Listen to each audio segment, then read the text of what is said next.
तुका म्हणे तेथे सुखा काय उने राहे समाधान चित्ताची या करील ते काय नव्हे महाराज परिपाहे बीज शुद्ध अंगी विठाला विठाला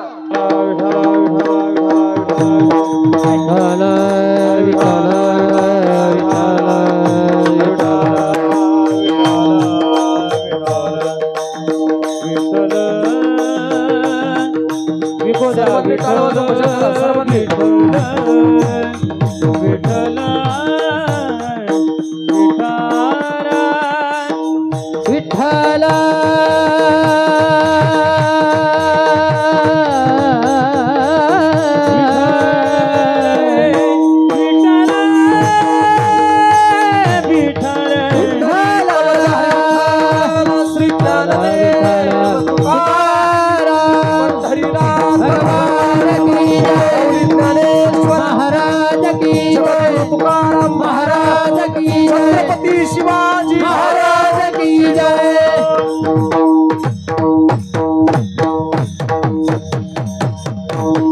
जयाची द्वारे सोन्याचा पिंपळ अंगी ऐसे बळ रेडा बोली करील ते काय नव्हे महाराज परिपाहे बीज शुद्ध अंगी महायोग पीठे तटे भीमरथ्याम वरम पुंडरीकाय दातुम मुनींद्र हे समागत्य तिष्ठं तमानंद कंदम परब्रह्मलिंगम पांडुरंगाचे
पांडुरंगा करू प्रथम नमन दुसरे चरण संतांची या त्यांच्या कृपादाने कथेचा विस्तारू बाबाजी सद्गुरुदास तुकाजयांचे केली स्मरण होय सकळ विद्येचे अधिकरण तेची वंदू श्री चरण श्री गुरूंचे ते नमस्कार। नमो ज्ञानेश्वर नमो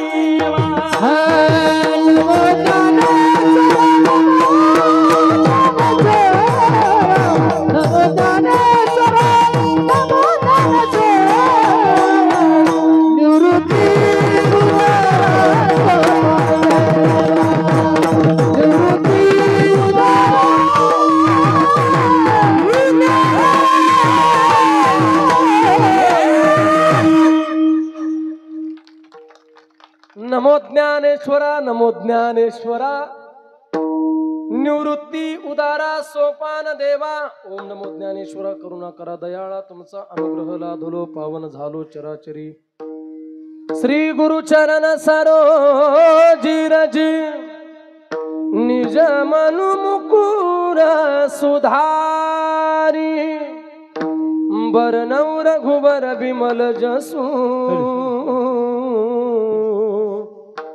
जोदाय कुपलचारी बुद्धिहीन तनु जानिके सुमिरो पवन कुमार बल बुद्धि विद्या देहु मोहि अरहु कलेस विकार दुख भंजन कालवाद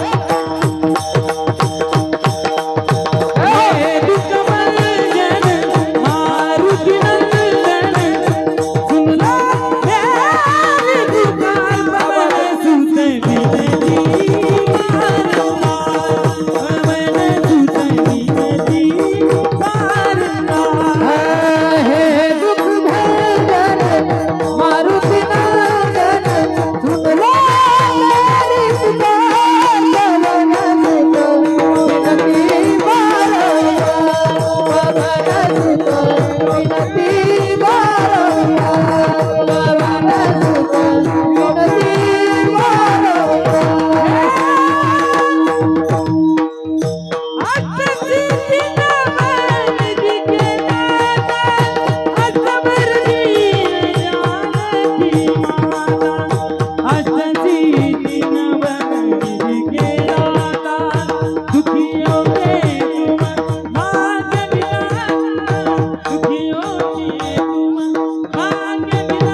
हे दुःख भंजन मारुती नंदन तुझला तरी तुका चरणन विनती वारंवार पवन सुत विनती वारंवार पवन सुत विनती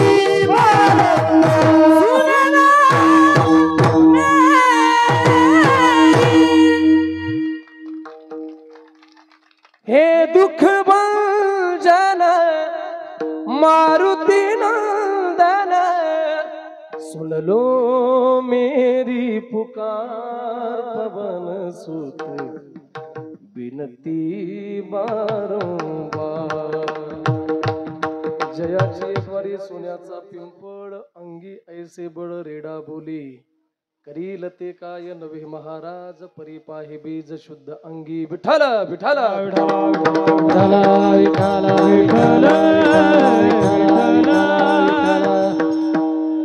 प्रस्तुत प्राप्त प्रसंगी कीर्तन रूपे सेवेकरता निवडलेला अभंग जगदवंदनीय जगद्गुरु देहूचे सुप्रसिद्ध साधू अगदी जगाचा संसार सुखाचा व्हावा म्हणून स्वतःच्या संसाराची राख रांगोळी करणारे माझे जगद्गुरु तुकोबार आहे आणि माझ्या तुकोबारांचा हा 4 चरणांचा मला असं वाटतं जवळजवळ बसलेल्या सर्व मंडळींच्या पाठातला परिचयातला गोड असणारा हा अभंग माझ्या विश्व माऊली ज्ञानोबारांचं यथार्थ वर्णन करणारा हा अभंग जमलेला तुम्हा सर्व संत मायबापांच्या सेवेकरता निवडलेला आहे विठाला महाराज अभंग हा 4 चरणाचा आहे आणि मला असं वाटतं जवळजवळ या धर्म मंडपामध्ये बसलेल्या प्रत्येक व्यक्तीचा हा अभंग पाठांतरातला आहे बसलेल्यांचं सोडून द्या पण जो व्यक्ती किमान किमान परमार्थामध्ये जीवन जगतो त्यांचा का व्हायना अभंग पाठ आहे बरोबर गुरुजी हा अहो पाठ जरी नसला तर इथं उभा असलेला प्रत्येक वारकऱ्याचा हा अभंग कानपाठ का व्हायना महाराज पाठ आहे आणि जर तो वारकरी असेल परमार्थामध्ये जीवन जगत असेल आणि परमार्थामध्ये जीवन जगत असताना जर त्या व्यक्तीचा हा अभंग कानपाठ नसेल तर दादा असं समजा तो या महाराष्ट्रामधला हा मला असं वाटतं सर्वांच्या गोड असणारा पाठातला हा अभंग या अभंगामध्ये माझे जगद्गुरु तुकोबार आहे माझ्या विश्व माऊली ज्ञानोबारांचं कैवल्य साम्राज्य चक्रवर्ती साधकांचे मायबाप माऊली महावैष्णव ज्ञानोबार आहे आणि माझ्या माऊली ज्ञानोबारांचं ऐश्वर्याचं वर्णन करणारा हा अभंग आहे ऐश्वर्य 2 प्रकारचे महाराज ऐका सर्वांनी लक्षपूर्वक ऐका ऐश्वर्य 2 प्रकारचं एक लौकिक ऐश्वर्य आणि एक परमार्थिक ऐश्वर्य बरं का लौकिक ऐश्वर्य काय आहे माझ्या माऊली ज्ञानोबारांचं तर मला असं वाटतं तुकोबार वर्णन करतात माझ्या माऊली ज्ञानोबारांच्या दरबारामध्ये साक्षात सोन्याचा पिंपळ आहे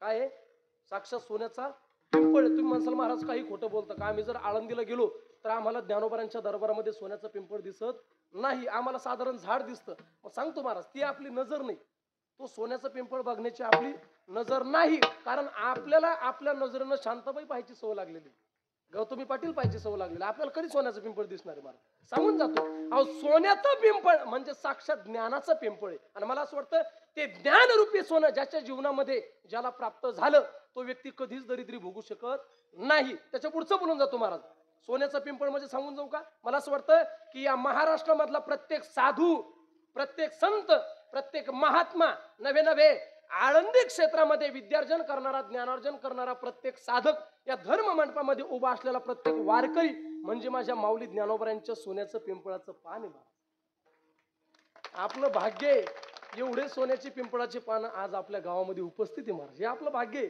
आणि ऐका बऱ्याच वेळेस अशा गोष्टी कानावर पडायला मिळतील एखाद्या शेतकऱ्याने कर्जग्रस्त होऊन आत्महत्या केली किंवा एखाद्या उद्योजकाने एखाद्या गोष्टीचा लोड आला टेन्शन आलं म्हणून स्वतःचं जीवन संपवलं अशा बऱ्याच गोष्टी ऐकायला मिळतील पण असं कधीच ऐकायला मिळणार नाही एखाद्या साधकाने किंवा एखाद्या वारकऱ्याने एखाद्या गोष्टीचा लोड आला म्हणून स्वतःचं जीवन संपवलं असं कधीच होणार नाही आम्ही माऊली ज्ञानोबारांची लेकरं आहे महाराज अहो माऊली ज्ञानोबारांची आमच्यावर एवढी कृपा आहे आज महाराष्ट्रातला कोणताच कीर्तनकार 4 व्हीलर शिवाय फिरत नाही ही माऊली ज्ञानोबारांची कृपा आहे माऊली ज्ञानोबारांची कृपा आहे म्हणून माऊली बद्दल बोलावं तितकं कमी लौकिक ऐश्वर्य जर सांगण्याचा प्रयत्न केला तर माझ्या माऊली ज्ञानोबारांच्या दरबारामध्ये साक्षात सोन्याचा पिंपळ आहे जयाची ये द्वारी सोन्याचा पिंपळ त्याचे वर्णन करतात महाराज तुकोबार आहे आणि परमार्थिक जर ऐश्वर्य बघण्याचा प्रयत्न केला परमार्थिक सामर्थ्य जर बघण्याचा प्रयत्न केला तर अंगामध्ये रेड्याला बोलवण्याचं सामर्थ्य अंगी ऐसे बळ रेडा बोले अंगामध्ये रेड्याला बोलवण्याचं सामर्थ्य आणि एवढे अधिकार संपन्न असणारे साधू माझे विश्व माऊली ज्ञानोबार आहे काय करू शकत नाही महाराज करील ते काय नभे महाराज एवढे अधिकार संपन्न असणारे साधू माझे विश्व माऊली ज्ञानोबार आहे काय करू शकत नाही. कारण माझ्या माऊली ज्ञानोबांच्या जीवनाचा जर आपण आढावा घेतला तर माझ्या माऊली ज्ञानोबांचं जीवन हे वारकरी संप्रदाय करता पाया म्हणून शोभणार आहे. ज्ञानदेवे रचिला पाया उभारिले देवालया. माझ्या माऊली ज्ञानोबांचं जीवन हे वारकरी संप्रदाय करता पाया म्हणून शोभणार आहे. म्हणून या वारकरी संप्रदायाचं बीज कसं शुद्ध आहे महाराज. मला असं वाटतं ज्या वारकरी संप्रदायाच्या इमारतीचा पाया एवढा मजबूत असेल ती इमारत किती मजबूत असेल महाराज. म्हणून माऊली बद्दल बोलावं तितकं कमी. मला असं वाटतं की तुकोबराय त्याच्याही पुढे वर्णन करतात महाराज. माऊली ज्ञानोबांनी तुमच्या आमच्या करता मुक्तीचं भांडार त्या ठिकाणी उघडं केलेले. नवे नवे तुमच्या आमच्या करता मुक्तीची पंगतच घातलेली महाराज. जयाने घातली मुक्तीची गवांदी. तुमच्या आमच्या करता पंगत घातलेली महाराज. नवे नवे मला असं वाटतं या धर्म मंडपामध्ये उपस्थित असलेला प्रत्येक व्यक्ती किंवा महाराष्ट्रामधील असेल किंवा जगामधील असेल प्रत्येक व्यक्तीची धडपड कशासाठी चालू आहे. भगवंताला प्राप्त करण्यासाठी, मोक्षाला प्राप्त करण्यासाठी, मुक्तीला प्राप्त करण्यासाठी. तुकोबारायांचे शब्द आहे, मोक्ष आम्हा घरी कामारी हे दाशी, तुका म्हणे मुक्ती परिनिली नोवरी. मला असं वाटतं प्रत्येकाची मरमर, प्रत्येकाची धडपड ही मोक्ष प्राप्त करण्याकरता. किती दुर्लभ आहे महाराज मोक्ष, किती दुर्लभ तो परमात्मा. हो, नखांच्या चुंबळी झाल्यात, लांब लांब जटा वाढल्यात, अंगावर मासाचा कण राहिलेला नाही. एवढी घोर तपश्चर्या, एवढी घोर साधना ज्या योग्यांनी केली, ज्या मुनींनी केली, अशा योग्यांच्या तो परमात्मा ध्यानामानात सुद्धा मनाचं बोलत नाही महाराज. तुकोबऱ्या वर्णन करतात, आमच्या जीवनामध्ये माऊली ज्ञानोबांसारख्या संतांची भेट झाली, ओळख झाली, दर्शन प्राप्त झालं, सहवास आमच्या जीवनामध्ये आम्हाला प्राप्त झाला. त्याचा परिणाम काय झाला त्याचं त्या ठिकाणी महाराज तुकोबराय आदि करून विश्व माऊली ज्ञानोबा सुद्धा वर्णन करतात. मनाचं बोलणार नाही.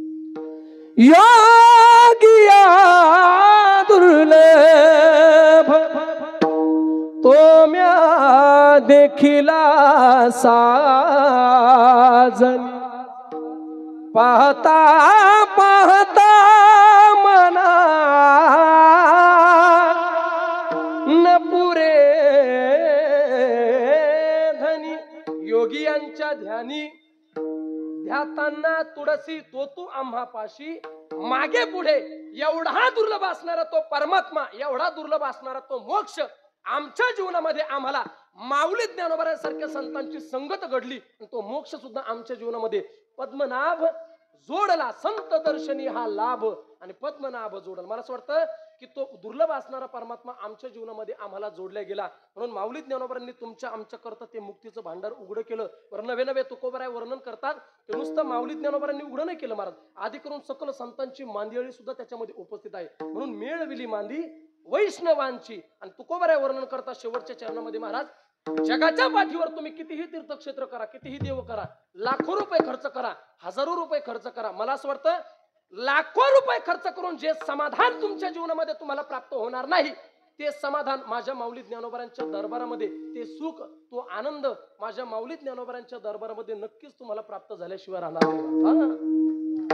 मला असं वाटतं जो व्यक्ती माऊली ज्ञानोबांच्या दरबारामध्ये राहिलेला आहे, मला असं वाटतं जगामध्ये ते सुख कुठंच तुम्हाला भोगायला मिळणार आहे बरं का. माऊली ज्ञानोबांच्या दरबारामध्ये जे सुख आहे महाराज, मनाचं बोलणार नाही, फक्त अंतकरणामध्ये समाधानता पाहिजे, चित्तामध्ये समाधानता पाहिजे. म्हणून तुकोबराय वर्णन करतात, तुका म्हणे तेथे सुखा काय उने आणि राहे समाधान चित्ताची या. विठाला विठाला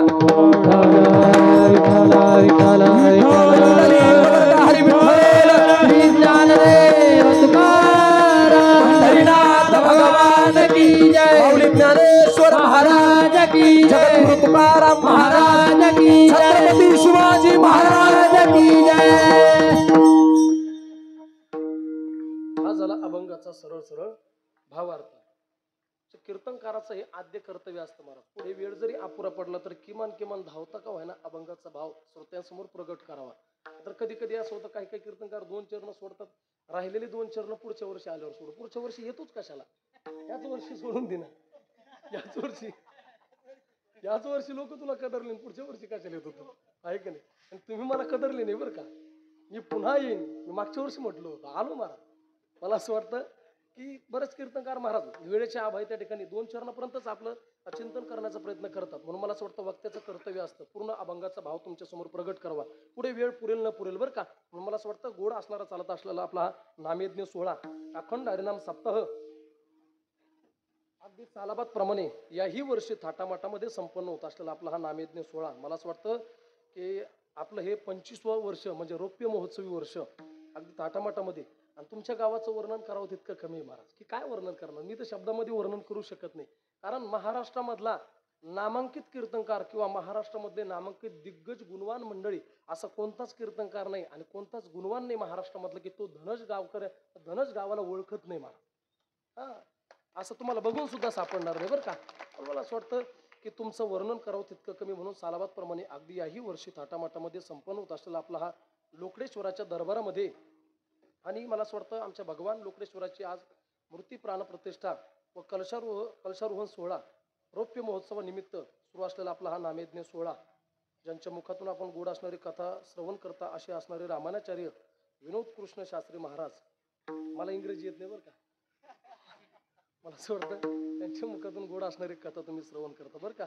म्हणून 6 दिवसापासून आपण दिग्गज असणाऱ्या 5 दिवसापासून दिग्गज असणाऱ्या कीर्तनकाराची, विद्वान असणाऱ्या कीर्तनकाराची कीर्तनं श्रवण केली. त्यांच्या एवढा आपला अधिकार सुद्धा नाही.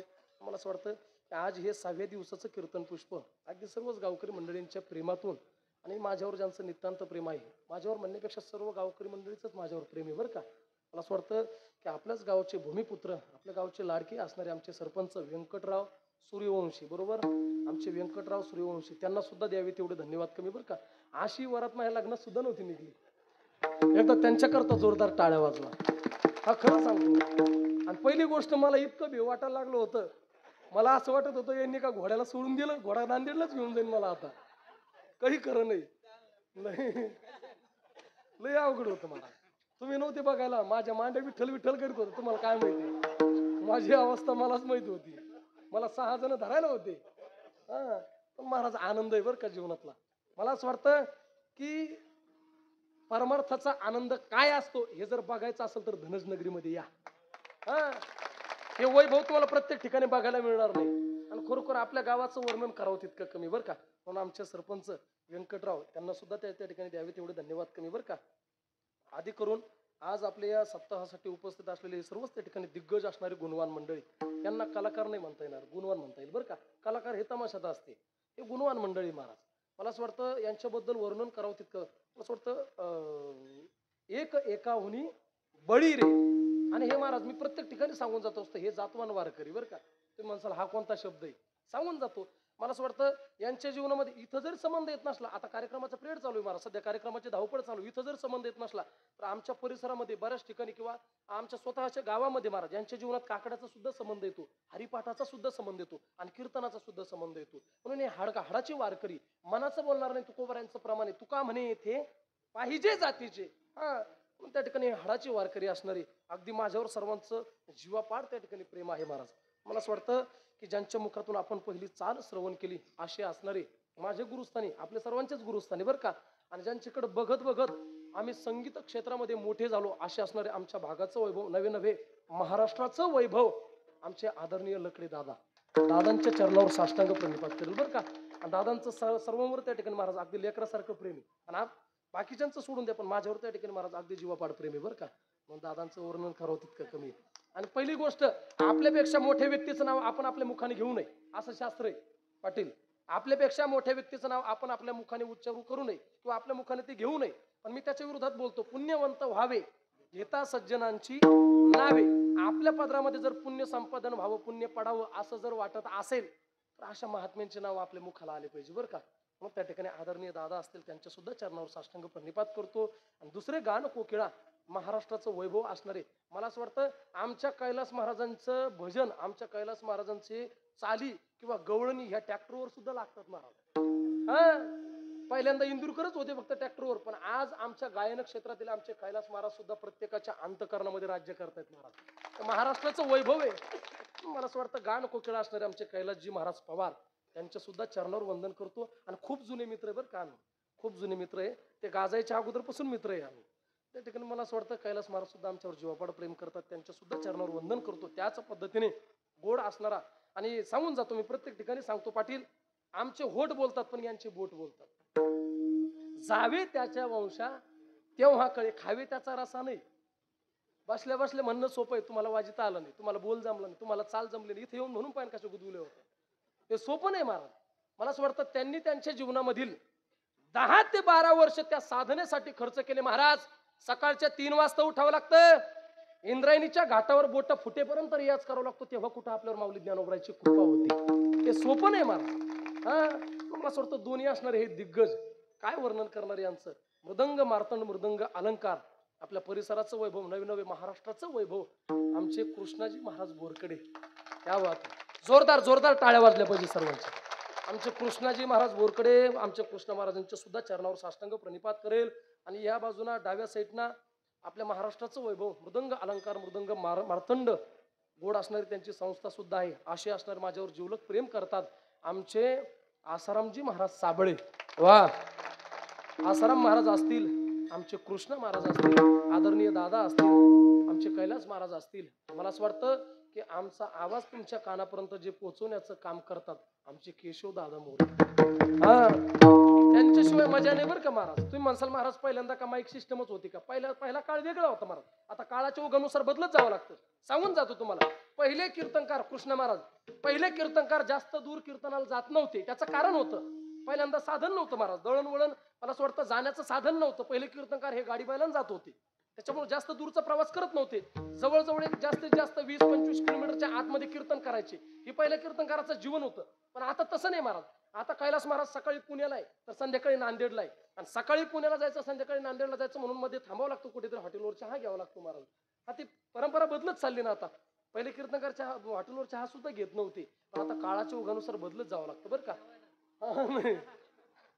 तेच म्हणायला लागलो ना, आता काळाच्या ओघानुसार बदलत जावं लागतं.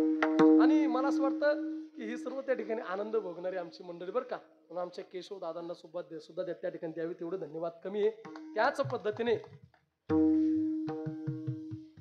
आपले काकडा प्रमुख श्री हरिभक्तपरायण आमचे रमेशजी महाराज अब्दुलापूर वाडीकर यांच्या सुद्धा चरणावर वंदन करतो. ग्रंथराज ज्ञानेश्वरी पारायण प्रमुख आमचे श्री हरिभक्तपरायण बालाजी महाराज चिंचाळकर त्यांना सुद्धा वंदन करतो. आणि काकडा मृदुंगाचार्य ताल सम्राट आमचे भागवत महाराज पैठगावकर परभणी त्यांना सुद्धा वंदन करतो. त्याच पद्धतीने आज दिवसभरामध्ये त्यांचं गोड असणारं अन्नदान झालं. असे असणारे श्री बालाजी किशनराव पाटील ढगे बरोबर, त्या सर्व भाविकांना. आणि एकदा आमच्या धनजकर तरुण मित्र मंडळांकरता जोरदार टाळ्या वाजल्या पाहिजे, जोरदार. एवढा उत्साह कुठं बघायला मिळत नाही बरं का महाराज. गावकऱ्यांचे द्यावे तेवढे धन्यवाद कमी. मला असं वाटलं होतं की परवा दिवशी त्या ठिकाणी महाराज आपलं सगळं संपलं असं वाटलं होतं बरं का मला. पण मला असं वाटतं माझ्यावर कृपा आहे महाराज, आणि लोकडेश्वराची कृपा आहे माझ्यावर. आता मला सांगून जाईन पुढे, केला इशारा जाता जाता. मला असं वाटतं माझ्यावर लोकडेश्वराची कृपा आहे. मागच्या वर्षी मी कीर्तन या जागेवर कीर्तन केलं, आणि खरोखर मी भाग्यवानच म्हणावं लागेल. मागच्या वर्षी या जागेवर कीर्तन केलं आणि पुन्हा त्या ठिकाणी महाराज या जागेवर कीर्तन करण्याचा योग माझ्या जीवनात मला प्राप्त झाला. हे भाग्यच म्हणावं लागेल. हे लोकडेश्वराची कृपा आहे. आणि तुमचं अंतकरण जर त्या ठिकाणी महाराज शुद्ध असेल, पवित्र असेल, हेतू जर शुद्ध असेल तुमचा, तर मला असं वाटतं सत्य संकल्पाचा दाता नारायण सर्व करी पूर्ण मनोरथ. अंतकरण जर तुमचं पवित्र असेल तर लोकडेश्वराला सुद्धा तुमची इच्छा पूर्णत्वाला न्यावी लागेल. म्हणून त्या ठिकाणी मला असं वाटतं लोकडेश्वराची कृपा पुन्हा त्या ठिकाणी महाराज तुमच्या समोर कीर्तन करण्याचा योग जीवनामध्ये प्राप्त झाला. म्हणून पुनश्च एकदा सर्वांच्या चरणावर साष्टांग प्रणिपात करेल. ज्या ज्या वेळेला विठ्ठल विठ्ठल भजन होईल त्या त्या वेळेला मुखाने भजन करायचं, हाताने टाळी वाजवायची. एकाच शब्दामध्ये सर्वांच्या चरणावर साष्टांग प्रणिपात करेल. मस्तक हे पायावरी वारकरी संताचा, वारकरी संताचा, वारकरी संताचा. हे पायावरी वारकरी संताचा, वारकरी संताचा, वारकरी संताचा. हे मस्तक हे पायावरी वारकरी संताचा, वारकरी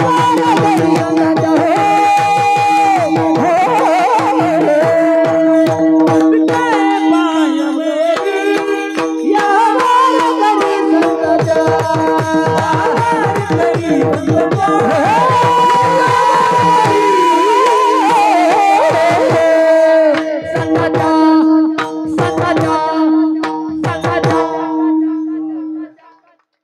मस्तक हे पायावरी या वारकरी संतांच्या. ऐका आता सर्वांनी बरं का, वर्णन कोणी कोणाचं करावं याला मर्यादा बरं का. वर्णन कोणी कोणाचं करावं. जसं पंडिताचं वर्णन हे पंडितानेच करावं, विद्वानाचं वर्णन हे विद्वानाने करावं, महाराजाचं वर्णन हे महाराजानं करावं. आपला जर तेवढा अधिकार असेल तरच त्या ठिकाणी महाराज आपल्याला वर्णन करण्याचा अधिकार आहे. नसतं त्या ठिकाणी ती वर्णन केलेलं यथार्थ ठरणार नाही. जसं विद्वानाचं वर्णन, पंडिताचं वर्णन एखाद्या नांगर हाकणाऱ्या माणसाच्या मुखातून ऐकायला मिळत असेल ते वर्णनाचे महाराज. काय बोलतो तुम्ही लक्षात घ्या. एखाद्या नांगर हाकणाऱ्या व्यक्तीच्या मुखातून जर एखाद्या विद्वान व्यक्तीचं वर्णन ऐकायला मिळत असेल तर ते वर्णनच. पण त्या वर्णनाला पाहिजे तेवढं महत्व प्राप्त होणार नाही, पाहिजे तेवढी किंमत प्राप्त होणार नाही. मला असं वाटतं पाहिजे तेवढं विशेषत्व प्राप्त होणार नाही. म्हणून वर्णन कोणी कोणाचं करावं याला मर्यादा आहे. मनाचं बोलत नाही महाराज. शास्त्रकार सुद्धा त्याला पुरावा देतात.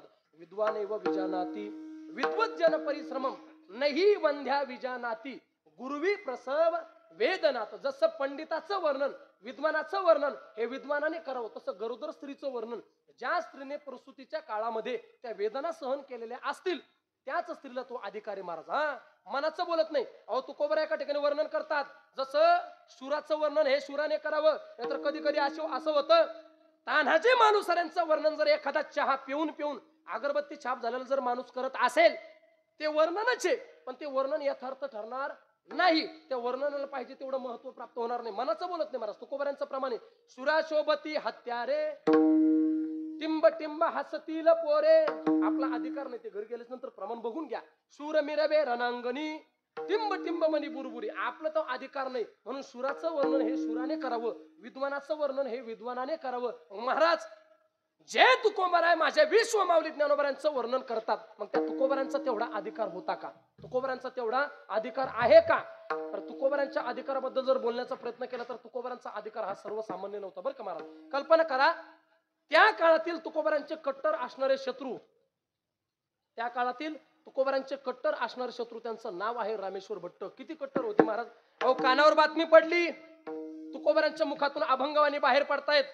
कानावर बातमी पडली, अभंगवाणी बाहेर पडतायत. राग आला महाराज. गावाच्या पाटलाजवळ तक्रार केली आणि गावाच्या पाटलाजवळ तक्रार केल्याच्या नंतर गावाच्या पाटलाने ग्रामसभा भरवली आणि ग्रामसभेमध्ये तुकोबरांना समोर बोलावलं. काय शिक्षा द्यावी, काय शिक्षा द्यावी. कारण त्या काळामध्ये विशेष प्रकारच्या लोकांनाच वेद उच्चारण करण्याचा अधिकार होता. म्हणजे सोप्या भाषेत सांगायचं झालं तर फक्त ब्राह्मणांनाच वेद उच्चारण करण्याचा अधिकार होता. मग तुकोबरांनी त्या अधिकाराचं उल्लंघन केलं. मग तुकोबरांना शिक्षा काय देणार? तर मला असं वाटतं त्या काळामध्ये माझ्या तुकोबरांना शिक्षा केली. कोपला पाटील गावीची हे लोक, आता माझं भीक कोण घाली. तुकोबरांना गावाच्या बाहेर आखडून दिलं. त्या काळामध्ये तुकोबरांवर महाराज ती शिक्षा केली. आणि शिक्षा केल्याच्या नंतर तरी सुद्धा तुकोबरांनी आपलं काम अपूर्ण ठेवलं नाही, आपलं कार्य अपूर्ण ठेवलं नाही महाराज. तुकोबरांनी अभंगवाणी पंचम वेद असणारा गाथा काही कालावधीनंतर त्या ठिकाणी परिपूर्णतेला नेला, परिपूर्ण केला. आणि पंचम वेद असणारा गाथा परिपूर्ण केल्याच्या नंतर परत त्या ठिकाणी महाराज तुकोबरांची कीर्ती, तुकोबरांची त्या ठिकाणी गाथ्याची चर्चा रामेश्वर भट्टांच्या कानावर पडली. राग अनावर झाला महाराज. विचार करू लागले, अरे तुकोबरांना एवढी शिक्षा केली, गावाच्या बाहेर हाकलून दिलं, तरी सुद्धा तुकोबरांमध्ये सुधारणा झाली नाही. तुकोबरांना गावाच्या बाहेर हाकलून दिलं, तुकोबरांना वाळीत टाकलं, तरी सुद्धा तुकोबरांमध्ये सुधारणा झाली नाही. तुकोबरांनी अधिकाराचं उल्लंघन केलं. काय करावं, काय करावं. रागाच्या भरामध्ये रामेश्वर भट्टांनी, मला असं वाटतं त्या काळामध्ये पंचम वेद असणारा माझ्या तुकोबरांचा गाथा, त्या गाथाला दगड बांधले आणि दगड बांधून त्या अभंगाच्या वह्या इंद्रायणीच्या डोहात बुडवल्या महाराज. किती त्रास द्यावा, कल्पना करा ना, किती त्रास द्यावा. अहो त्या गाथ्याला दगड बांधले आणि तो गाथा इंद्रायणीच्या डोहामध्ये बुडवला. पण तरी सुद्धा तुकोबरांनी रामेश्वर भट्टांचा विरोध केला नाही महाराज, प्रतिकार केला नाही, भांडण केलं नाही. मला असं वाटतं तुकोबरांनी असं म्हणतात 13 ते 14 दिवस इंद्रायणीच्या घाटावर बसून भगवंताचा धावा केला, भगवंताला विनंती केली, भगवंताची प्रार्थना केली. आणि असं म्हणतात 13 ते 14 दिवस तुकोबरांचा अधिकार काय हे सांगतो बरं का. 13 ते 14 दिवस रामेश्वर भट्टांनी गाथा पाण्यामध्ये बुडवला आणि तुकोबरांनी उपोषण केलं. आणि 13 दिवसाच्या नंतर प्रकार काय घडला. 13 दिवस वह्या रक्षुनिया उदकी ओरड्याची काढुनी दाखविल्या शेकी जय जयाजी सद्गुरु स्वामी तुकया दातारा. तुकोबरांची आरती महाराज. 13 दिवस वह्या पाण्यामध्ये राहिल्या तरी सुद्धा महाराज तुकोबरांचा अधिकार काय होता. ज्या पद्धतीने लाह्या पाण्यावर टाकाव्या आणि त्या तरंगाव्या, माझ्या तुकोबरांच्या दगडा सहित बया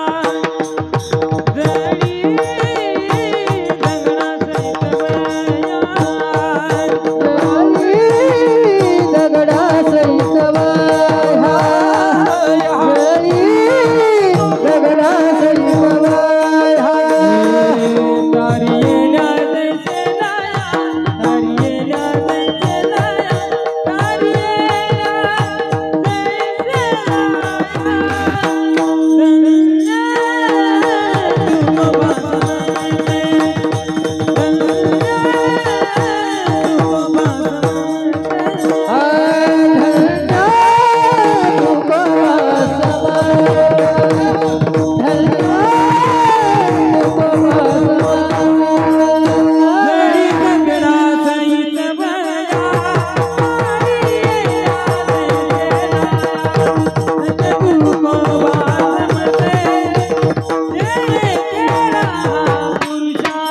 जळी दगडा सहित वया चालिया गईच्या लाह्या धक्के तुकोबा समर्थ जेणे केला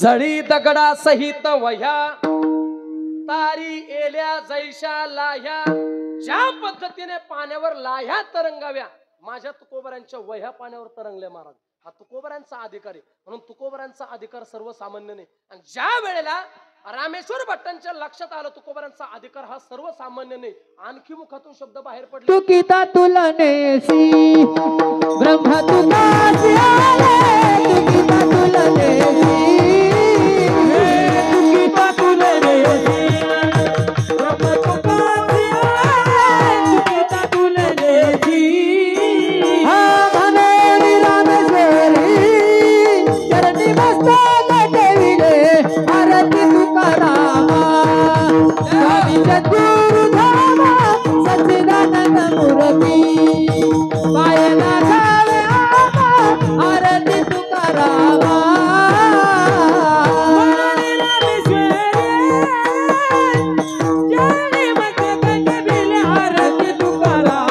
हा स्वामी सद्गुरु धामा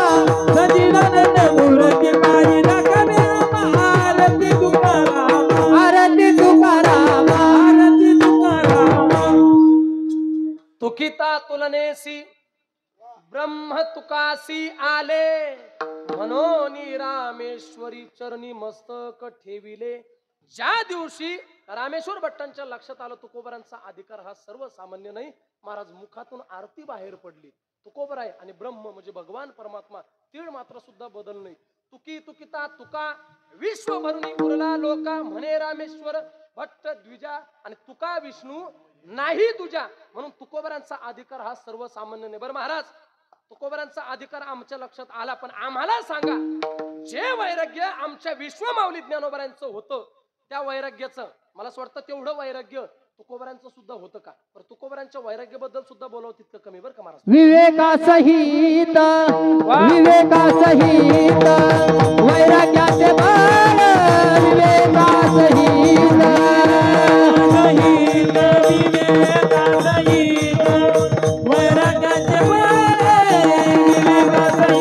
हा धगधगीचा धार गगनी जैसा गडगडीचा धार अग्नी जैसा विवेकासहित विवेकासहित वैराग्याचे बाळ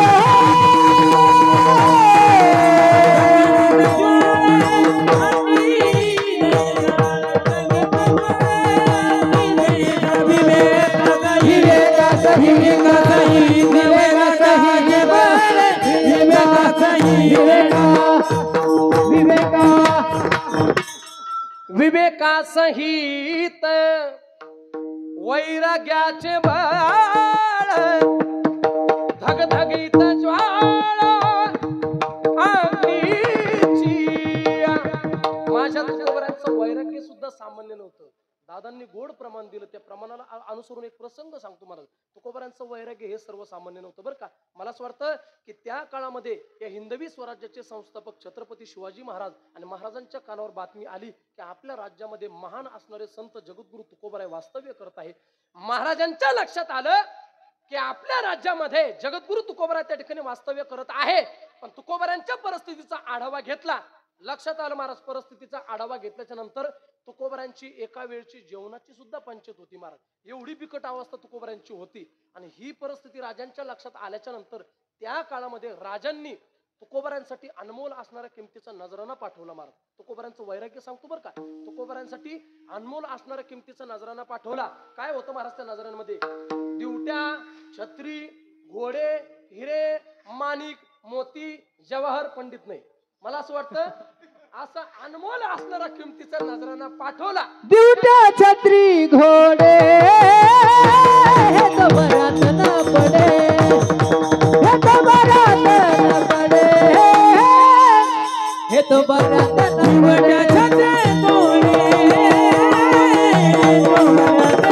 हे तो बरात न पडे.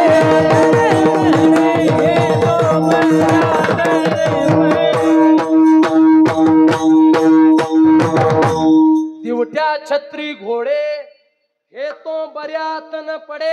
त्या काळामध्ये राजांनी माझ्या जगद्गुरु तुकोबऱ्यांसाठी अनमोल असणारा किमतीचा नजराना पाठवला. नजराना घेऊन मावळे त्या ठिकाणी महाराज देहू नगरीमध्ये आले. विचारलं तुकोबराय कुठे मिळतील. कोणीतरी सांगितलं या तिन्ही डोंगरापैकी एका डोंगरावर तुकोबराय भजन करत असतील. कळालं आज तुकोबराय भामचंद्र डोंगरावर गेलेले आहेत. डोंगराच्या दिशेने गेले आणि डोंगरावर गेल्याच्या नंतर बघितलं तुकोबराय एका शिळीवर भजन करतायत. हात जोडले, उभा राहिले, चरणावर साष्टांग प्रणिपात केला. तुकोबरायांनी नेत्र उघडले, डोळे उघडले, बघितलं मावळ्यांच्या वेशामध्ये दोन व्यक्ती डोळ्यासमोर उभे आहेत. येण्याचं कारण विचारलं आणि येण्याचं कारण विचारल्याच्या नंतर त्या मावळ्यांनी सांगितलं महाराज आपण आपल्या राज्यातील महान असणारे संत आहात. राजांनी तुमच्या परिस्थितीचा आढावा घेतला आणि तुम्हाला संसारातील भोग प्राप्त व्हावे किंवा तुम्हाला संसारातील सुख मिळावं म्हणून राजांनी तुमच्यासाठी हा अनमोल असणारा किमतीचा नजराना पाठवला. कल्पना करा राजांनी तुमच्यासाठी अनमोल असणारा किमतीचा नजराना पाठवला. तुकोबरांनी वर्णन केलं सोने रूपी आम्हा, सोने रूपे आमा मृत्यू के समान, सोने रूपे आमा मृत्यू के समान, सोने रूपे आम्हा पृथ्वी के समान, सोने रूपे आम्हा पृथ्वी के समान.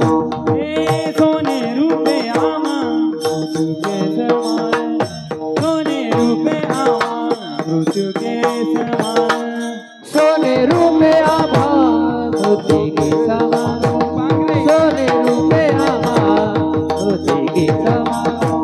माणिक पाषाण खडे माणिक पाषाण खडे सोने रूपे आमा मृत्यू के समान, सोने रूपे आमा मृत्यू के समान.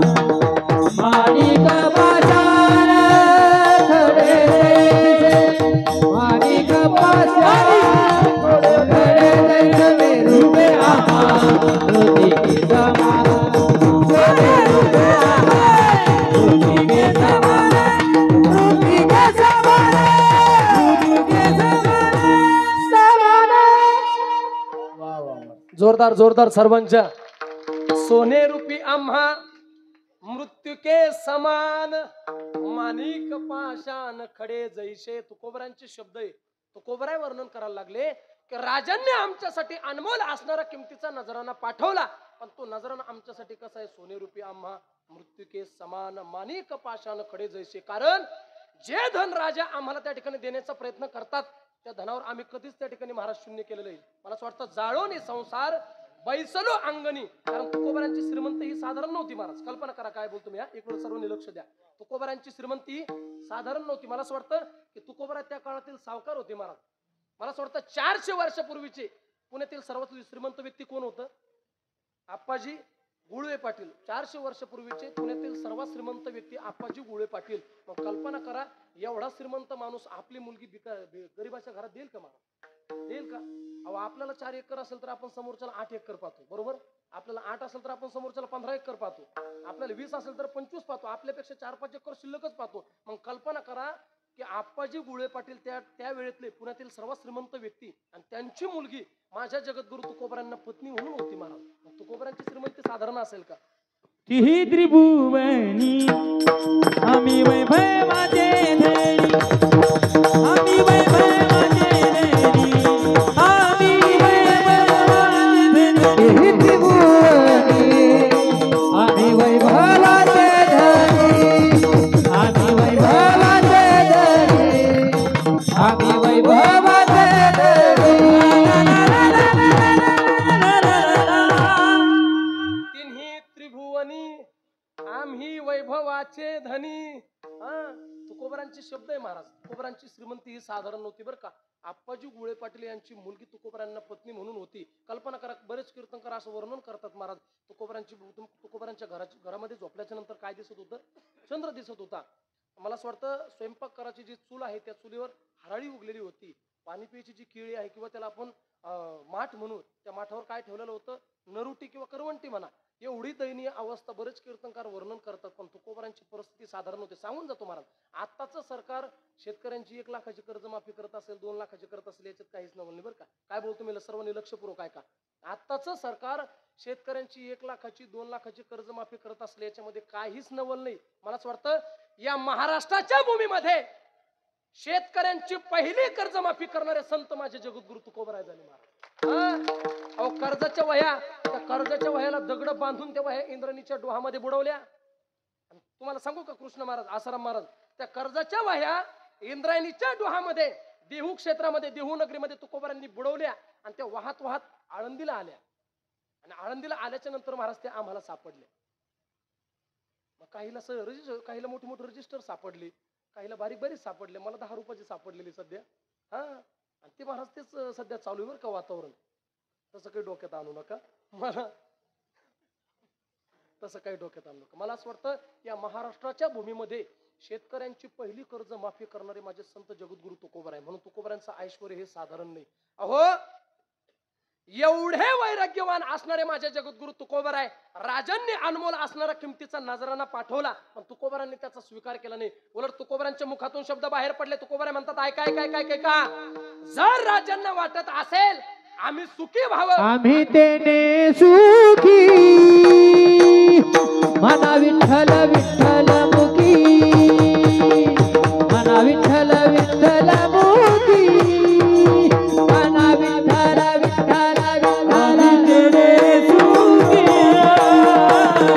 मना विठ्ठल विठ्ठल मुखी, विठ्ठल विठ्ठल मुखी,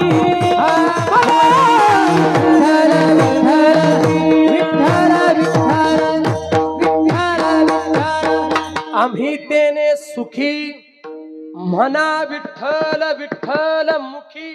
राजांना जर असं वाटत असेल आम्ही सुखी व्हावं, आम्ही समाधानी व्हावं, तर आमचा एकच निरोप राजांना द्या, आम्ही तेने सुखी. राजांना सांगा आमच्या भगवंताचं तुम्ही भजन करा, म्हणा विठ्ठल विठ्ठल मुखी. जर राजांनी आमच्या पंढरीश परमात्म्याचं भजन केलं तर त्यातच आमचं खरं समाधान, खरं सुख आहे. कल्पना करा, ते तुकोबरांचं वैराग्य होतं. सांगून जातो महाराज, तुकोबरांचे शब्द होते, सोनेरूपी आम्हा मृत्यू के समान. हे तुकोबरांचे शब्द होते. तुकोबरांच्या जागेवर जर आपण असतो तर आपण तसं म्हणलो नसतो महाराज, सोनेरूपी आम्हा मृत्यू के समान. आपण म्हणलो असतो सोनेरूपी आम्हा प्राणा ही समान. 4-5 हजार रुपये शिल्लक आले तर कीर्तनाची तारीख सोडून देतो महाराज आपण. तुकोबरांचं वैराग्य कुठं ना आपलं वैराग्य कुठं. म्हणून तुकोबरांची ना आपली बराबरी होऊ शकत नाही. तुकोबरांचं वैराग्य हे साधारण नव्हतं, पण तुकोबरांचं जीवन सुद्धा निर्भीड होतं महाराज.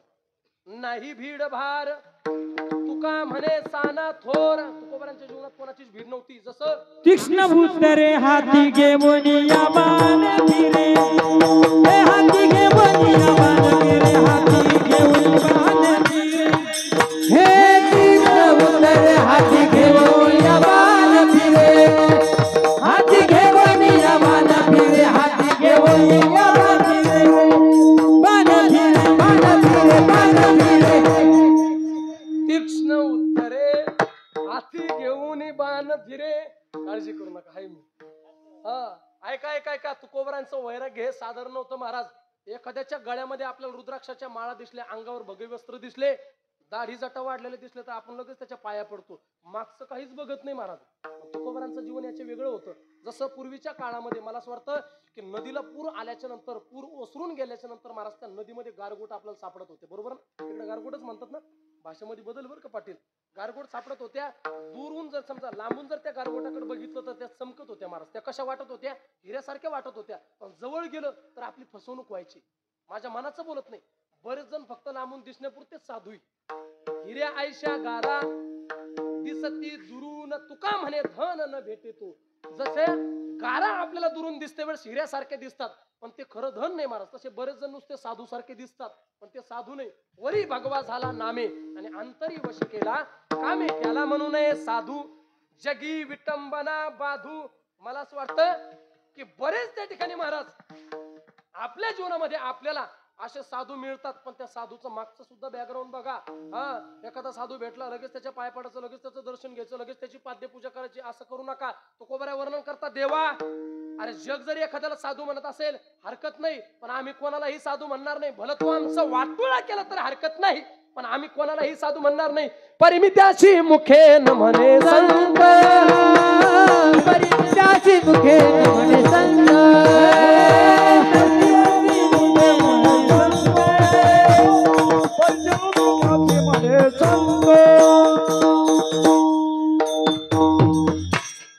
मला असं वाटतं तुकोबऱ्यांचं प्रमाण आहे. परिमित्याशी म्हणे, परिमित्याशी मुखे न म्हणे संत.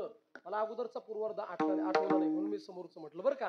मला असं वाटतं तुकोबऱ्यांचं प्रमाण मी कोणालाही संत म्हणणार नाही. करीशी ते देवा करी माझे सुखे, आणि परिमित्याशी मुखे न म्हणे संत. देवा तू आमचं वाटोळं केलं तर हरकत नाही, पण आम्ही कोणालाही संत म्हणणार नाही. हे तुकोबऱ्यांचं प्रमाण आहे महाराज, तुकोबऱ्यांचं जीवन आहे. म्हणून तुकोबऱ्यांचं वैराग्य सुद्धा साधारण नव्हतं. अहो, तुकोबऱ्यांच्या वैराग्याबद्दल बोलावं तितकं कमी आहे. त्या काळामध्ये सुद्धा तुकोबऱ्यांना त्रास देणारे भरपूर माणसं होते, समाज कंटक होते. त्या काळामध्ये माझ्या तुकोबऱ्यांचं वैराग्य ढळावं, तुकोबऱ्यांचं वैराग्य कमी व्हावं याकरता बरेच जण प्रयत्न करत होते. आणि त्याच काळातील प्रसंग आहे महाराज, तुकोबऱ्यांना त्रास व्हावा म्हणून त्या काळामध्ये काही समाज कंटकांनी माझ्या तुकोबऱ्यांकडे एक वेश्या पाठवली होती. सर्वांना प्रसंग ज्ञात आहे महाराज. एक वेश्या पाठवली होती, धनाचा लोभ देऊन त्या ठिकाणी महाराज ती वेश्या तुकोबऱ्यांच्या समोर गेली, हात जोडले आणि अंतःकरणातील कामवासना तुकोबऱ्यांच्या समोर प्रगट केली. आणि तुकोबऱ्यांच्या समोर प्रगट केल्याच्या नंतर तुकोबऱ्यांनी प्रश्न विचारला की तुझ्या अंतःकरणामध्ये अशी भावना का निर्माण झाली. असं विचारल्याच्या नंतर महाराज तिच्या मुखातून शब्द बाहेर पडले. ती बोलू लागली, महाराज तुम्ही एवढे विद्वान आहात, महात्मे आहात, संत आहात, दैदिप्यमान पुरुष आहात. माझी एकच इच्छा आहे, तुमच्यासारखा विद्वान व्यक्ती, तुमच्यासारखा विद्वान पुरुष माझ्या पोटी जन्माला यावा, एवढीच माझी इच्छा आहे. पण तुकोबऱ्यांच्या मुखातून शब्द बाहेर पडले. तुकोबऱ्या म्हणतात की कधी माझ्यापासून तुला पुत्र जन्माला येईल, तो कधी मोठा होईल, तुला आई म्हणेल का नाही हे सुद्धा सांगू शकत नाही. म्हणून आताच मी तुला आई म्हणतो ना. म्हणून तुकोबऱ्यांचे शब्द आहे, जाए वो तुम्हारे न करी सायासे, जाए वो तुम्हारे न करी सायासे, जाए वो तुम्हारे न करी सायासे, जाए वो तुम्हारे न करी सायासे, जाई वो तुम्हारे न करी साया, जाई वो तुम्हारे न करी साया, जाई वो तुम्हारे न करी साया, जाई वो तुम्हारे न करी साया. आम्ही विष्णुदास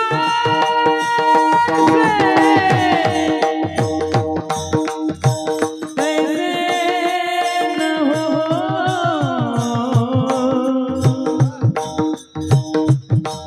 आम्ही विष्णुदास,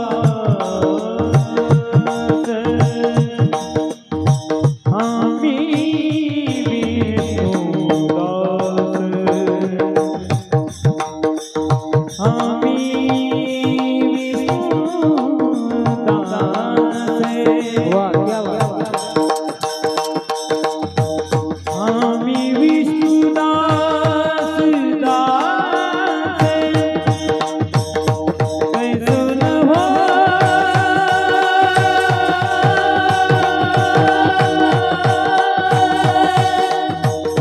आम्ही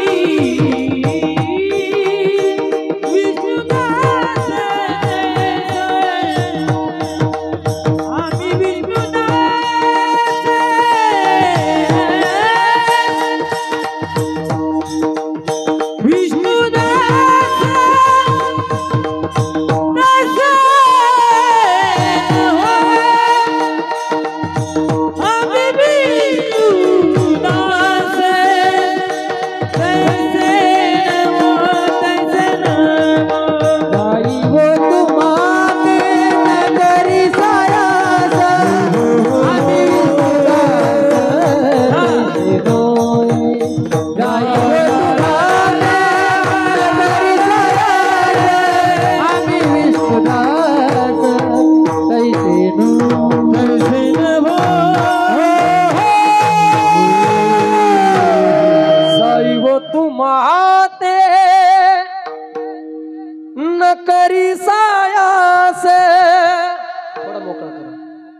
आम्ही विष्णुदास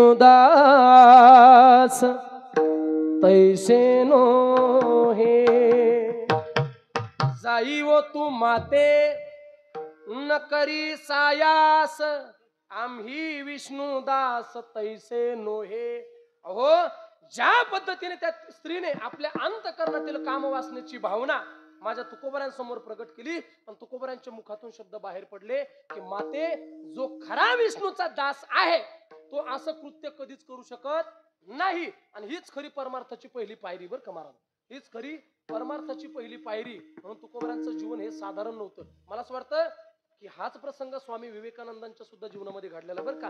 ज्यावेळेस एका स्त्रीने अंतःकरणातील काम वासनेची भावना प्रगट केली, तुमच्यासारखा दैदिप्यमान विद्वान पुरुष माझ्या पोटी जन्माला यावा अशी भावना ज्या वेळेला व्यक्त केली, त्यावेळेस आमच्या स्वामींनी सुद्धा हीच भावना त्या ठिकाणी, हेच शब्द मुखाद्वारे बाहेर पडले की कधी मुलगा जन्माला येईल आणि कधी तुला आई म्हणेल, त्यापेक्षा मी आताच तुला आई म्हणतो. हे स्वामींचे शब्द आहे. मला असं वाटतं की ती परंपरा आमच्या जगद्गुरु तुकोबरायांची. म्हणून तुकोबराय म्हणतात की जाई व तू माते न करी सायास आम्ही विष्णुदास तैसे नोहे. म्हणून तुकोबरायांचं वैराग्य सुद्धा साधारण नाही. बरं महाराज, तुकोबरायांचा अधिकार आम्हाला समजलं, तुकोबरायांचं वैराग्य आम्हाला समजलं, पण आम्हाला सांगा ज्ञानोबरायांचं वर्णन करणारे आदि करून सकल संतांची मांदियाळी सुद्धा आहे का? तर मला असं वाटतं की ज्ञानोबरायांच्या समकालीन झालेल्या सर्व संतांची मांदियाळी प्रत्येक संतांनी आपल्या शब्दामध्ये माझ्या माऊली ज्ञानोबरायांचं वर्णन केलेलं आहे. अहो एक प्रसंग आहे, एक धरणेकरी माऊली ज्ञानोबरायांच्या दरबारामध्ये धरणं धरून बसला. अंतःकरणामध्ये एक क्षुद्र भावना होती, धन मिळावं, मान मिळावा, अन्न मिळावं अशी अंतःकरणामध्ये एक क्षुद्र भावना घेऊन ज्ञानोबरायांच्या दरबारामध्ये धरणं धरून बसला. बरेच दिवस त्या ठिकाणी त्या धरणेकराने माऊली ज्ञानोबरायांच्या दरबारामध्ये साधना केली. एक दिवस माझे माऊली ज्ञानोबराय त्याच्या स्वप्नामध्ये गेले, दर्शन दिलं आणि कारण विचारलं. कारण विचारल्याच्या नंतर त्या धरणेकरांनी अंतःकरणातील भावना प्रगट केल्या. माऊली, एकच इच्छा आहे, तुमच्या आशीर्वादाने, तुमच्या कृपेने माझ्या जीवनामध्ये मला धन प्राप्त व्हावं, अन्न प्राप्त व्हावं, मान मिळावा, एवढीच अपेक्षा मला तुमच्याकडून आहे. पण माऊली ज्ञानोबरांनी सांगितलं की हे भल्या माणसा, सध्या तरी मी तुझी इच्छा पूर्ण करू शकत नाही, सध्या तरी मी तुझी इच्छा पूर्ण करू शकत नाही. जर तुझी अपेक्षा, तुझी इच्छा पूर्ण व्हावी असं वाटत असेल तर जवळच त्या ठिकाणी देहू क्षेत्र आहे. त्या देहू क्षेत्रामध्ये जगद्गुरु तुकोबराय नावाचे एक संत आहे, तुकोबरायांना शरण जा आणि अंतःकरणातील भावना तुकोबरायांसमोर प्रगट कर. नक्कीच तुझं कार्य पूर्णत्वाला गेल्याशिवाय राहणार नाही. आणि महाराज, तो धरणेकरी काही प्रमाणामध्ये निराश झाला, नाराज झाला, पण अंतःकरणामध्ये एक प्रकारचा आनंद सुद्धा होता की आपल्याला माऊली ज्ञानोबरायांनी तुकोबरायांकडे पाठवलं. देहू क्षेत्रामध्ये आला आणि देहू नगरीमध्ये आल्याच्या नंतर कोणाला तरी तुकोबरायांचं घर विचारलं, घरापर्यंत आला, तुकोबरायांची भेट झाली, चरणावर साष्टांग प्रणिपात केला. श्री संताची माता चरणावरी साष्टांग हे करी दंडवत. तुकोबरायांच्या चरणावर साष्टांग प्रणिपात केला. अंतःकरणातील भावना त्या ठिकाणी महाराज तुकोबरायांच्या समोर प्रगट केल्या आणि सरते शेवटी सांगितलं की तुकाराम महाराज, मला तुमच्याकडे विश्व माऊली ज्ञानोबरायांनी पाठवलेलं आहे. ज्या वेळेस तुकोबरायांच्या कानावर शब्द पडले, महाराज मला तुमच्याकडे माऊली ज्ञानोबरायांनी पाठवलेलं आहे, तुकोबरायांचं अंतःकरण दाटून आलं. अंतःकरणामध्ये अष्टसात्विक भाव निर्माण झाले. तुकोबराय विचार करायला लागले की अरे भल्या माणसा, तू खरंच करंट्या कपाळाचा आहेस. अरे ज्या माऊली ज्ञानोबरायांनी तुला माझ्याकडे पाठवलेलं आहे, त्या माऊली ज्ञानोबरायांकडे कोणत्या गोष्टीची कमतरता आहे महाराज? काय ज्ञानेश्वरी उने जिही पाठविले धरणे. अरे त्या ज्ञानेश्वरी मध्ये काय नाही महाराज, जगाचा शोध ज्या ज्ञानेश्वरी मधून लागला, त्या ज्ञानेश्वरी मध्ये काय नाही. तुला धन प्राप्त होऊ शकत नाही, तुला अन्न मिळू शकत नाही, तुला जग त्या ठिकाणी महाराज स्वीकारू शकत नाही, जगामध्ये मान मिळू शकत नाही. एवढे अधिकार संपन्न असणारे म्हणजे माझे विश्व माऊली ज्ञानोबराय काय करू शकत नाही महाराज. तरी सुद्धा माऊली ज्ञानोबरांनी तुला माझ्याकडे पाठवलं. अरे तुझ्या अंतःकरणामध्ये इच्छा कोणती? धन प्राप्त व्हावं. जर धनाबद्दल बोलण्याचा प्रयत्न केला तर माझ्या माऊली ज्ञानोबरांच्या दरबारामध्ये साक्षात सोन्याचा पिंपळ आहे, हे लौकिक ऐश्वर्य. आणि त्याच्या पुढे तुकोबराय वर्णन करतात की माझ्या माऊली ज्ञानोबरांचं पारमार्थिक ऐश्वर्य, पारमार्थिक सामर्थ्य जर बघायचं असेल तर त्याचंच वर्णन अभंगाच्या जयाची दोरी सोन्याचा पिंपळ, सोन्याचा पिंपळ. जय हो. जयाची दोरी सोन्याचा पिंपळ,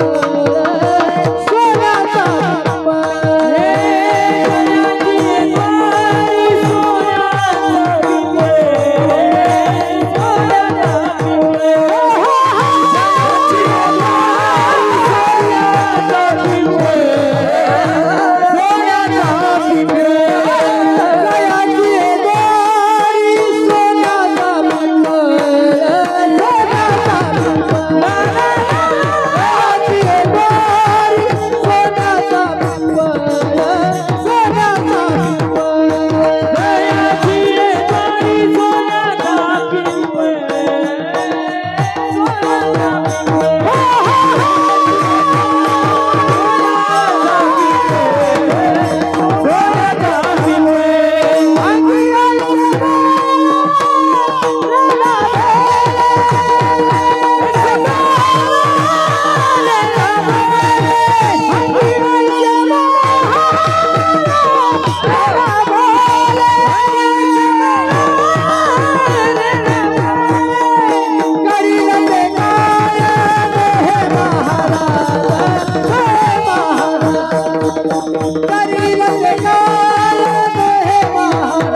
सोन्याचा पिंपळ सोन्याचा पिंपळ अंगी ऐसे बळ रेडा बोले जयाची द्वारी सोन्याचा पिंपळ अंगी ऐसे बळ रेडा बोले. माझ्या माऊली ज्ञानोबांचं लौकिक ऐश्वर्य जर धनाचा विचार केला तर द्वारामध्ये साक्षात सोन्याचा पिंपळ आहे. आणि जर परमार्थिक ऐश्वर्य बघण्याचा प्रयत्न केला, परमार्थिक सामर्थ्य जर बघण्याचा प्रयत्न केला तर अंगामध्ये रेड्याला बोलवण्याचं सामर्थ्य. म्हणून माऊली ज्ञानोबांचा अधिकार हा सर्वसामान्य नाही. पण धनाच्या बाबतीत जर बोलायला गेलो तर रावणाकडे किती संपत्ती होती महाराज, कल्पना करा ना. मला असं वाटतं कोटी घरे जेथे काशा आणि तांब्याची शुद्ध कांचनाची सप्तकोटी. रावणाच्या राज्यामध्ये 7 कोटी घरं ओरिजिनल 24 कॅरेट सोन्याची होती. किती? 7 कोटी घरं. किती? 7 कोटी. कल्पना करा, रावणाच्या राज्यामध्ये 7 कोटी घरं ओरिजिनल 24 कॅरेट सोन्याची होती. पण एवढी संपत्ती असून सुद्धा तुकोबाराय वर्णन करतात रावण कवडी सुद्धा सोबत नेऊ शकत सांगा ते कवडी गेली नाही, सांगा ते कवडी सांगा ते कवडी गेली गेली नाही. सांगा ते कवडी तुका म्हणे जाती संपदा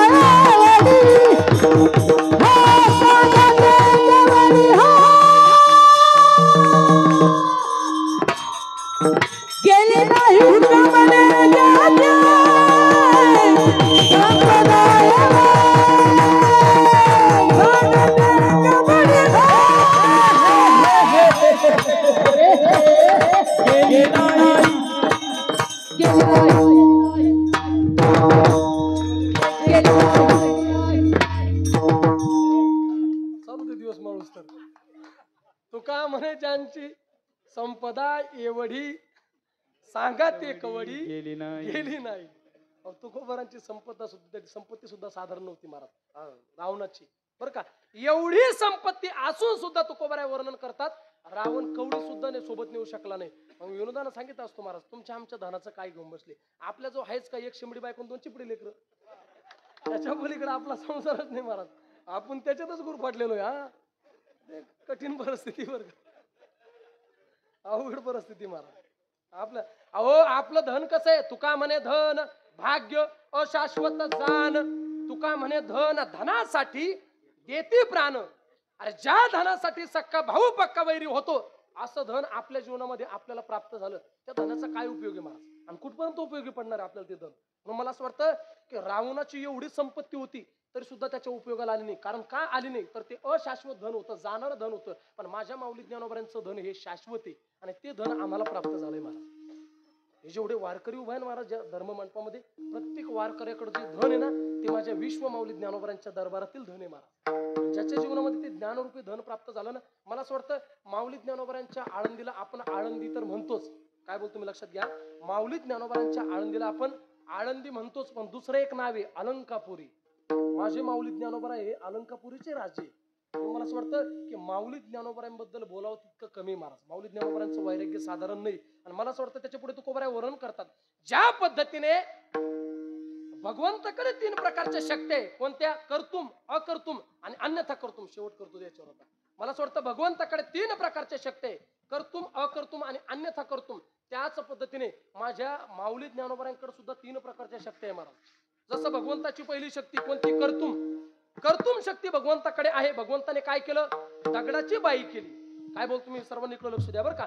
कर्तुम शक्ती भगवंताची आहे. भगवंताने दगडाची बाई केली.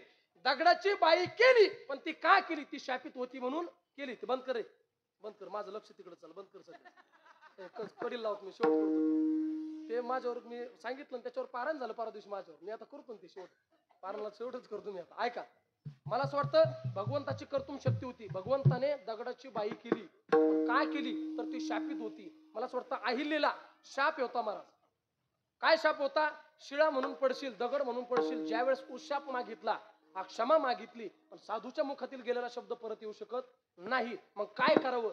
उशाप मागितल्याच्या नंतर महाराज सांगितलं ऋषींनी, गौतम ऋषींनी त्या ठिकाणी सांगितलं की येणाऱ्या काळामध्ये माझ्या भगवान प्रभू रामचंद्रांचा अवतार त्या ठिकाणी होईल आणि भगवान प्रभू रामचंद्र सीता स्वयंवरासाठी याच रस्त्याने जातील आणि या रस्त्याने जात असताना त्यांच्या पायाचे रजकण तुझ्या अंगावर पडतील आणि अंगावर पडताच क्षणी तू पूर्व पदाला किंवा पूर्व अवस्थेला पूर्व रूपाला त्या ठिकाणी प्राप्त होशील. उशाप दिला ही भगवंताची कर्तुम शक्ती बर का.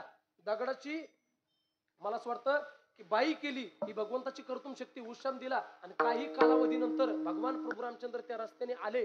त्यांच्या पायाचे रजकण त्या ठिकाणी दगडावर पडले आणि ती पूर्व अवस्थेला प्राप्त झाली. शिळाव होती मनुष्य झाली, शिळाव होती मनुष्य झाली, पण का झाली तर शापित होती म्हणून. ही भगवंताची कर्तुम शक्ती. पण माझ्या माऊली ज्ञानोबांबद्दल बोलण्याचा प्रयत्न केला तर सर्वांना जयपाल नावाच्या राजाची गोष्ट सुरूते. काय बोलतो मी लक्षात घ्या. जर माऊली ज्ञानोबांच्या जीवनाचा जर विचार केला तर जयपाल नावाच्या राजाची गोष्ट सर्वांना श्रुते. त्या राजाला सारख्या सारख्या मुली व्हायच्या महाराज. पहिली मुलगी झाली, दुसरी मुलगी झाली, तिसरी मुलगी झाली. राजाला राग आला महाराज आणि रागाच्या भरामध्ये राजानं त्या ठिकाणी महाराज राणीला धमकी दिली. सांगितलं यानंतर जर तुझ्या उदरातून तुझ्या पोटातून त्या ठिकाणी मुलगी जन्माला आली तर तुला सुळावर दिल्याशिवाय राहणार नाही. काय करावं राणी सुद्धा चिंता करू लागली. आणि काही कालावधीनंतर राणीला दिवस गेले. 9 महिने 9 दिवस पूर्ण झाल्याच्या नंतर कर्मधर्म संयोगाने दुर्दैवाने राणीच्या पोटी पुन्हा त्या ठिकाणी महाराज मुलगी जन्माला आली.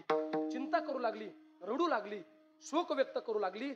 चिंता ह्या गोष्टीची वाटू लागली की माझा जीव जाईल याच्यात काही त्या ठिकाणी मला त्याचं वाईट वाटत नाही, पण माझ्यासोबत माझ्या लेकराचा सुद्धा जीव जाईल या गोष्टीचं राणीला दुःख वाटू लागलं. काय करावं. पण राणीच्या सेवेमध्ये एक वयस्कर दासी होती महाराज, वयोवृद्ध दासी होती. त्या दासीने सांगितलं राणी साहेब काळजी करू नका.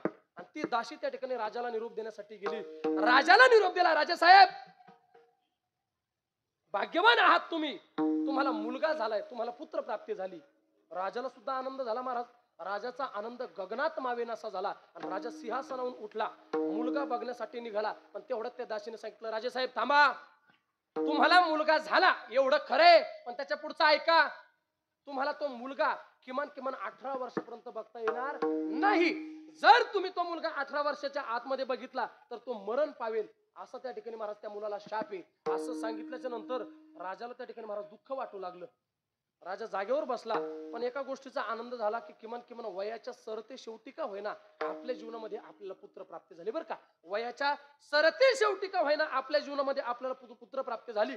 आणि असं म्हणतात की त्या मुलाचे कपडे घालून महाराज 18 वर्षापर्यंत वागवण्यात आलं. 18 वर्षापर्यंत त्या ठिकाणी सांभाळलं. आणि 18 वर्षाचं झाल्याच्या नंतर राजाच्या मनात विचार येऊ लागला की आपला मुलगा मुलीच्या रूपामध्ये असलेला आपला मुलगा त्या ठिकाणी उपवर झाला, म्हणून आपल्या मुलाला त्या ठिकाणी कुठेतरी मुलगी बघावं आणि त्या ठिकाणी मुलाचा विवाह सोहळा संपन्न करावा असा राजांच्या मनामध्ये विचार आला. आणि राजांनी स्थळ त्या ठिकाणी शोधण्यासाठी प्रयत्न केला, सुरुवात केली महाराज. आणि बघा तुम्ही, ज्या वेळेला राजांनी त्या ठिकाणी त्या मुलीसाठी स्थळ बघितलं, त्या मुलीच्या सुद्धा मनात विचार आला की लग्नामध्ये जर माझ्या वडिलांना कळालं, राजाला कळालं की मी मुलगीच आहे तर माझा तर जीव घेईल, पण माझ्यासोबत माझ्या आईचा सुद्धा जीव घेईल. माझ्या आईच्या समवेत असलेल्या सर्व दाशांचा सुद्धा जीव घेतल्याशिवाय राहणार नाही. काय करावं विचार केला त्या मुलीने की स्वतःच जीवन त्या ठिकाणी संपवून टाकवलेलं पुरतं. म्हणून रात्रीच्या वेळेला निघाली महाराज. आणि रात्रीच्या वेळेला निघाली असताना एका तलावाजवळ आली. त्या तलावामध्ये उडी मारणार तेवढ्याच कालावधीमध्ये कानावर भजन पडलं, विठोबा रखुमाई नाही कानावर भजन पडलं. आणि कानावर भजन पडल्याच्या नंतर त्या मुलीच्या मनात विचार आला की आपण काही क्षणामध्ये आपल्या जीवनाची त्या ठिकाणी जीवन यात्रा संपवणार आहोत. पण ही जीवन यात्रा संपवण्याच्या अगोदर हा आवाज जिथून त्या ठिकाणी आपल्या कानावर पडतो, कोणीतरी वारकरी असावे, कोणीतरी महात्मे असावे, त्या महात्म्यांचं पदस्पर्श मला असं वाटतं की दर्शन घ्यावं, त्यांच्या चरणाला त्या ठिकाणी स्पर्श करावा असा अंतःकरणामध्ये विचार आला. आणि त्या आवाजाच्या दिशेने गेली. बघितलं तर त्या वाटेने त्या ठिकाणी महाराज माझे विश्व माऊली ज्ञानोबा आहे. नवे मला असं वाटतं निवृत्ती दादा, सोपान काका, आदिशक्ती, मुक्ताबाई ही चारही भावंड भगवंताचं भजन करत त्या रस्त्याने जात होते महाराज. आणि त्या रस्त्याने जात असताना या मुलीने माझ्या विश्व माऊली ज्ञानोबांच्या चरणाला स्पर्श केला, दर्शन घेतलं. आणि दर्शन घेतल्याच्या नंतर माऊली ज्ञानोबांच्या मुखातून शब्द बाहेर पडले, आयुष्यमान भव. मुखातून शब्द बाहेर पडले, आयुष्यमान भव. ती मुलगी हसायला लागली महाराज. हसण्याचं कारण माझ्या माऊली ज्ञानोबांनी विचारलं. त्या मुलीने सांगितलं की माऊली, आज पहिल्या वेळेस एखाद्या महात्म्याच्या मुखातील शब्द खोटा ठरतोय. तुम्ही आशीर्वाद काय दिला, आयुष्यमान भव. मग हा आशीर्वाद ह्या जन्मातला आहे का पुढच्या जन्मातला? हा आशीर्वाद त्या ठिकाणी खोटा ठरतोय. माऊलींनी विचारलं की साधूच्या मुखातून गेलेला आशीर्वाद हा खोटा ठरू शकत नाही. प्रकार विचारला आणि विचारल्याच्या नंतर त्या मुलीने घडलेला सर्व प्रसंग सांगितलं महाराज. तिने सांगितलं की माऊली, काही क्षणामध्ये मी माझं जीवन संपवणार आहे, कारण आतापर्यंत मी मुलगा म्हणून त्या ठिकाणी जीवन जगले, पण आता इथपर्यंत मी नाटक केलं, याच्या पुढे मी हे पात्र पूर्णत्वाला नेऊ शकत नाही, म्हणून स्वतःचं जीवन संपवण्याचा प्रयत्न करत आहे. पण माऊलींनी सांगितलं, ऐक, जरी तू आतापर्यंत हे नाटक केलं, पण साधूच्या मुखातील शब्द आहे तो परिपूर्णतेला गेल्याशिवाय राहणार नाही. अहो, भगवंताची कर्तुम शक्ती काय होती? दगडाची बाई केली, पण माझ्या माऊली ज्ञानोबांची कर्तुम शक्ती काय होती? अहो, पापण लवेपर्यंत बाई होती तर पुरुष झाला महाराज. स्त्रीचा तू केला पुरुष उभा, स्त्रीचा तू केला पुरुष उभा, स्त्रीचा तो केला पुरुष उभा, स्त्रीचा तो केला पुरुष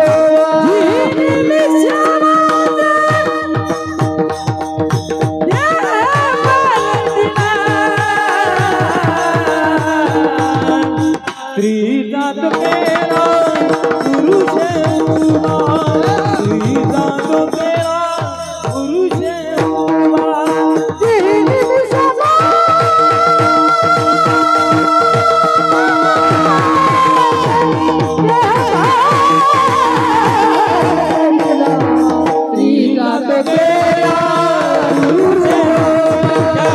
स्त्रीचा तो केला पुरुष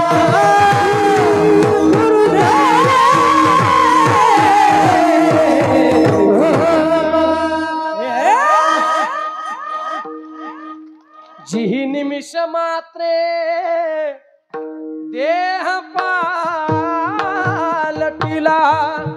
स्त्रीचा तो केला पुरुष उभा. जी निमिष मात्रे देह पालटिला, स्त्रीचा तो केला पुरुष उभा. अहो, पापण लवेपर्यंत बाई होती, पुरुष झाला महाराज. ही माझ्या माऊली ज्ञानोबांची कर्तुम शक्ती बरं का. आमच्या मंडळीचा आग्रह होता, आज चिंतन होऊ द्या, की माझ्या माऊली ज्ञानोबांची कर्तुम शक्ती. आता भगवंताची अकर्तुम शक्ती, सर्वांनी लक्षपूर्वक आहे का? भगवंताची अकर्तुम शक्ती. भगवंताने वानरांच्या सहाय्याने लंकेवर विजय मिळवला. वानरा हाती लंका घेवविली म्हणे तुका. भगवंताने वानरांच्या सहाय्याने लंकेवर विजय मिळवला. ही भगवंताची अकर्तुम शक्ती. तुम्ही माणसाला, महाराज, देवाला सुद्धा कळत नाही हो, देवानं वानरांना न्यायच्या ऐवजी माणसाला न्यायला पाहिजे होतं. काय बोलतो मी, लक्षात घ्या. देवाला सुद्धा समजत नाही, देवानं वानरांच्या ऐवजी माणसांना न्यायला पाहिजे होतं. कारण का? पण वानरांचा जर विचार केला तर वानर हे वनामध्ये राहतात महाराज, जंगलामध्ये राहतात, पान फूल फळ त्या ठिकाणी झाडपाला खाऊन त्या ठिकाणी उदरनिर्वाह करतात, जीवन जगतात. मग वानरांचा माणसाचा किती बदल आहे. पण महाराज, देव चतुर आहे महाराज, चतुर राहतो शिरोमणी. भगवंत परमात्मा हुशार आहे महाराज, त्याला समजतं, त्याला माहित होतं, जर वानरांच्या जागेवर माणसांना नेलं असतं तर एवढ्या माणसाची राहण्याची व्यवस्था कुठं करणार? किती रावठ्या टोकणार महाराज. हा, एवढ्या माणसाची खाण्याची व्यवस्था कुठं करणार? बरं, कल्पना करा. त्याच्या पुढचं बोलतो, लंका कशाची होती? लंका कशाची? आले मूळ मुद्द्यावर आले बरं का. आता लंका कशाची होती? सोन्याची होती. आता वानराला सोनं कळत नाही, वानराला सोनं कळत नाही. हा, कल्पना करा, लंका सोन्याची होती. जर वानरांच्या ठिकाणी आपण असतो, आपण युद्ध नसतं केलं महाराज. जेवढं नेणं होईल तेवढं नेण्याचा प्रयत्न केला असता. आपण म्हणलं असतं, तो राम आणि तो रावण तुम्ही तुमचं पाहून घ्या, काही घेणं देणं नाही आम्हाला. पण देव हुशार होता महाराज. अहो, वानरांच्या सहाय्याने, प्राण्यांच्या सहाय्याने लंकेवर विजय मिळवला. ही भगवंताची अकर्तुम शक्ती. आता माझ्या माऊली ज्ञानोबांबद्दल बोलण्याचा प्रयत्न करतो. माझ्या माऊली ज्ञानोबांचा जर विचार केला तर या जगामध्ये सर्वात निर्बुद्ध असणारा प्राणी, त्याचं नाव आहे रेडा. किती निर्बुद्ध आहे तो प्राणी. जर त्या ठिकाणी महाराज गाडीला रस्त्यावर त्या ठिकाणी जर आडवा आला, कितीही हॉर्न वाजवा, हा, कितीही वाजवा महाराज, तो बाजूला होत नाही. आपल्याला खाली उतरावं लागतं, 4-5 दणके ठेवून द्यावं लागते पाठीवर त्याच्या. तेव्हा त्याला कळतं की आपल्याला कोणीतरी त्या ठिकाणी पाठीमागून आपल्या अंगावर हात फिरवतोय. एवढा निर्बुद्ध असणारा तो प्राणी, कल्पना करा, एवढा निर्बुद्ध असणारा प्राणी. पण माझ्या माऊली ज्ञानोबांची अकर्तुम शक्ती जर बघितली तर रेड्याच्या मस्तकावर हात ठेवला आणि हात ठेवताच क्षणी मुखातून वेद बाहेर पडले महाराज. रेड्या मुखी वेद बोलविला, रेड्या मुखी वेद बोलविला, गर्वद्विजाचा हरविला, गर्वद्विजाचा हरविला, शांती रूपे प्रगट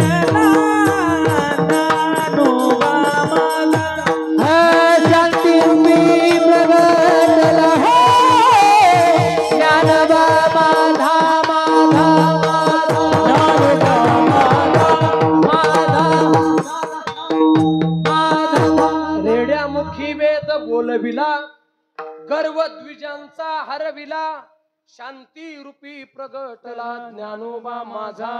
माझ्या माऊली ज्ञानोबांची अकर्तुम शक्ती जर बघण्याचा प्रयत्न केला तर माझ्या माऊली ज्ञानोबांनी रेड्याच्या मस्तकावर हात ठेवताच क्षणी मुखातून ऋग्वेद त्या ठिकाणी बाहेर पडला. ज्ञानदेव म्हणे बोली रे ऋग्वेद आणि ओंकार मूळ शब्द प्रणवाचा. ही माझ्या माऊली ज्ञानोबांची अकर्तुम शक्ती. आता भगवंताची अन्यथा कर्तुम शक्ती ऐका. भगवंताची अन्यथा कर्तुम शक्ती. भगवंताच्या नावाने पाण्यावर दगड तरले, राघवे सागरात पाषाण तारिले. भगवंताच्या नावाने काय बोल तुम्ही लक्षात घ्या. भगवंताची अन्यथा कर्तुम शक्ती. भगवंताच्या नावाने पाण्यावर दगड तरले ही भगवंताची अन्यथा कर्तुम शक्ती. पण माझ्या माऊली ज्ञानोबांबद्दल जर बोलण्याचा प्रयत्न केला, अरे ज्या भिंतीला हात लावला, हात लावता क्षणी भिंत सुद्धा चालायला लागली महाराज. चालविली जडे भिंतिया, चालविली जडविंती, हरली चांगयाची भाती, हरली चांगयाची भाती. हे मोक्ष मार्गी जाणाची ज्ञानोबा. मोक्ष मार्गीचा सांगावी ज्ञानोबा माझा. चालविली जड भिंती, हरली चांगयाची भांती, मोक्ष मार्गीचा सांगा ती ज्ञानोबा माझा. ज्या वेळेला माझ्या माऊली ज्ञानोबांनी निर्जीव असणाऱ्या भिंतीला स्पर्श केला महाराज, अहो निर्जीव असणारी भिंत चालायला लागली. ही माझ्या माऊली ज्ञानोबाची अन्यथा कर्तुम शक्ती. बरं माऊलींबद्दल बोलावं तितकं कमी बरं का, वर्णन करावं तितकं कमी. कारण मला असं वाटतं की आपण वारीमध्ये सगळेच जातो. माऊली ज्ञानोबांचं जर आपण पात्र बघितलं तर ते आईचं पात्र आहे. मला आपण सर्वजण वारीमध्ये जातो. माझे विश्व माऊली ज्ञानोबा दिसेल जर त्या ठिकाणी पुरुष असेल तर त्या ठिकाणी मला असं वाटतं की माऊली ज्ञानोबांना सगळ्यांनी आईची उपमा दिलेली. मनाचं बोलणार नाही. वेदशास्त्र देती ग्वाही, म्हणती ज्ञानाबाई आमची आई. मला असं वाटतं ज्ञानराज माझी योग्यांची ज्ञानाबाई माझी योग्याची माऊली, ज्ञानाबाई माझी योग्याची माऊली. हे ज्ञानाबाई माझी आत्मा माऊली, ज्ञानाबाई माझी योगाची माऊली. जननी जगवाली प्रगट केली, जननी जगवाली प्रगट केली. हितालकाला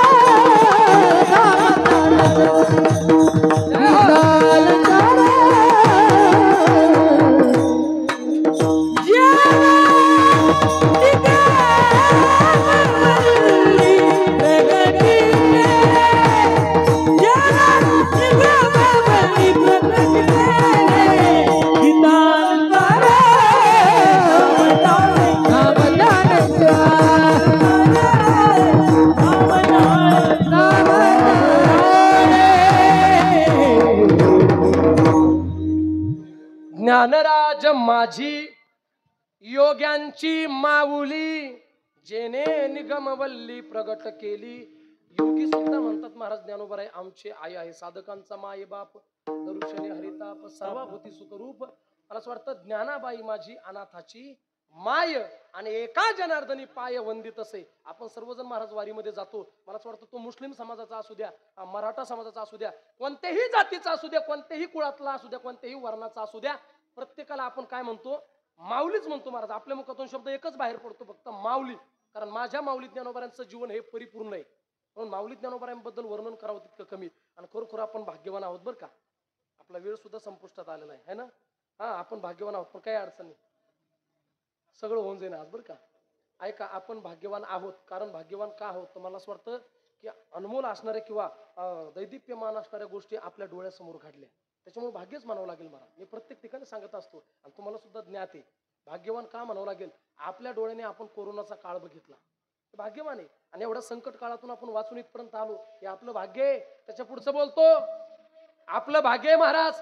आतापर्यंत या भारताची ओळख ही ताजमहलने होती, पण यानंतर भारताची ओळख ही राम मंदिराने राहील. आपलं भाग्य आतापर्यंत म्हणावं लागत होतं बनाएंगे मंदिर, आतापर्यंत म्हणावं लागत होतं मला. आता म्हणायची गरज नाही. म्हणायची काय गरज नाही? मंदिर परिपूर्णतेला गेलं मला. आता मंदिर म्हणायची गरज नाही. आता म्हणायची गरजच पडली तर बन गया आहे मंदिर. आता वेळ संपलेला म्हणून जास्त लांबणार नाही बरं का. असं वाटतं की सर्वांची इच्छा आहे जास्त पण लांबणार नाही.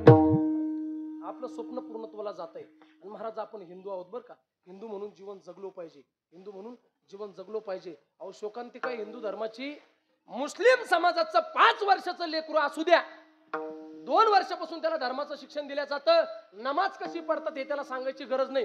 5 वर्षाचं लेकरू असू द्या, त्याला नमाज कशी पडतात हे सांगायची गरज नाही. पण दुर्दैव आहे आपल्या हिंदू समाजाचं 25 वर्षाचं टोनगा असू द्या, त्याला हरिपाठाचा अभंग माहित नाही. हे दुर्दैव आहे महाराज.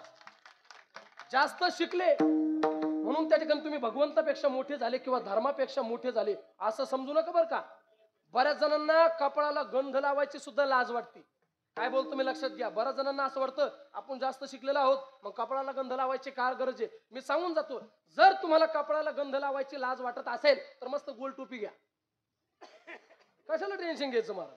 गोल टोपी घ्या. कशाला तुम्ही जास्त हे करता. मला असं वाटतं आपला धर्म किती पवित्र. धर्माबद्दल बोलावं तितकं कमी. अरे या धर्माबद्दल जर बोलण्याचा प्रयत्न केला तर शब्द अपुरे पडतील. कल्पना करा श्वासाच्या शेवटच्या, मला असं वाटतं रक्ताच्या शेवटच्या थेंबापर्यंत माझ्या धर्मवीर शंभूराजांनी धर्म सोडला नाही महाराज. त्यांनी आपल्याकरता धर्माची जोपासना केली शेवटच्या श्वासापर्यंत. औरंगजेब स्वतःचं राज्य देण्याकरता तयार होता, स्वतःची संपत्ती देण्याकरता तयार होता, स्वतःचं वैभव देण्याकरता तयार होता, नव्हे स्वतःची रूपवान असणारी मुलगी सुद्धा देण्याकरता तयार होता. तरी सुद्धा माझ्या छत्रपती शंभूराजांनी धर्म सोडला नाही महाराज. बोलव तितकं कमी. अरे आमचा धर्म इतका पवित्र आहे, इतका पवित्र आहे, सांगून जाऊ तुम्हाला महाराज. आमचा धर्म एवढा पवित्र आहे, आमच्या धर्मामध्ये भावकीतली जर मुलगी असेल तरी सुद्धा आम्ही तिला बहिणीचा दर्जा देतो. काय बोलतो मी लक्षात घ्या, जबाबदारीने बोलतोय. आमच्या धर्मामध्ये भावकीतली जर मुलगी असेल आम्ही तिला बहिणीचा दर्जा देतो. काही धर्मामध्ये फक्त दूध पारखं लागतं. सख्यात चुलत बहिणीसोबत सुद्धा लग्न केलं जातं. तरी सुद्धा आम्ही भाई भाई म्हणायला लागलो. हे डोक्यातून काढून टाका. त्या बांगलादेश मध्ये त्या एक इस्कॉन मंदिर आहे महाराज. त्या इस्कॉन मंदिरामध्ये एक श्रीपाद प्रभू नावाचे एक महंत आहे, एक महात्मा आहे. त्या महात्म्याने ज्यावेळेस बांगलादेश मधील हिंदू लोकांवर, मला असं वाटतं मुस्लिम समाजावर आणीबाणीचा प्रसंग निर्माण झाला, त्यांच्यावर संकट काळ निर्माण झाला, त्यांना त्या संकट काळामध्ये धर्म बघितला नाही, जात बघितले नाही, माणुसकी हाच धर्म त्या ठिकाणी स्वीकारला आणि माणुसकीच्या नात्याने त्या मुस्लिम समाजाला मदत केली महाराज. त्यांच्या लेकरांच्या मुखामध्ये घास भरवले. मला असं वाटतं त्या काळामध्ये आमच्या श्रीपाद प्रभूंनी कुठल्याही प्रकारची जात बघितली नाही, धर्म बघितला नाही, माणुसकीच्या नात्याने तिथल्या मुस्लिम समाजावर उपकार केले. पण आज शोकांतिक आहे, त्याच श्रीपाद प्रभूंना भर चौकामध्ये आणल्या जातंय आणि त्यांच्यावर अत्याचार केला जातो, त्यांना मारल्या जातंय. ही शोकांतिक आहे महाराज. डोक्यातून काढून टाका. मी प्रत्येक ठिकाणी सांगत असतो, ज्याला गाय कळत नाही आणि ज्याला माय कळत नाही तो हिंदूचा होऊ शकत नाही. हा, हिंदूच्या पोटचा असलं तरी पण ज्याला गाय कळत नाही आणि ज्याला माय कळत नाही. म्हणून आपण आपला धर्म जपला पाहिजे. धर्माबद्दल बोलावं तितकं कमी आहे. आणि एक सांगून जातो महाराज, अंतःकरणामध्ये निष्ठा असली पाहिजे. किती निष्ठा असली पाहिजे. कल्पना करा काय निष्ठा होती माझ्या महाराज छत्रपती शिवाजी महाराजांची, काय निष्ठा होती माझ्या माऊली ज्ञानोबरायांची, काय निष्ठा होती माझ्या तुकोबरायांची, काय निष्ठा होती माझ्या छत्रपती शिवाजी महाराजांच्या तलवारीची. अरे ती जर कधी मेहनतून बाहेर पडली तर ती कधी कोणासमोर झुकली नाही, कधी कोणासमोर वाकली नाही, कधी कोणासमोर लाचार झाली नाही. म्हणून तर म्हणावं लागतं काय काय काय काय का पडली भवानी जेव्हा म्यानाच्या बाहेरी, रणात फिरली ना ती कधीच माघारी, तख्त दौलती समोर केली ना लाचारी, कधी न झुकली ती दिल्लीच्या दरबारी. तमाम बादशाहीचा ताज तिने ठोकरला, अरे मराठ मोळ्याचा वेश तिने पांघरला. धर्म रक्षणाशी सदा साज भवानी झाली, जुलूम करित्याच्या रक्ताने ती नाली. महाराष्ट्रावर प्रेम अपार, महाराष्ट्रावर प्रेम अपार, महाराष्ट्रावर प्रेम अपार, महाराष्ट्रावर प्रेम अपार. घडल्या स्वातंत्र्याचे द्वार, घडल्या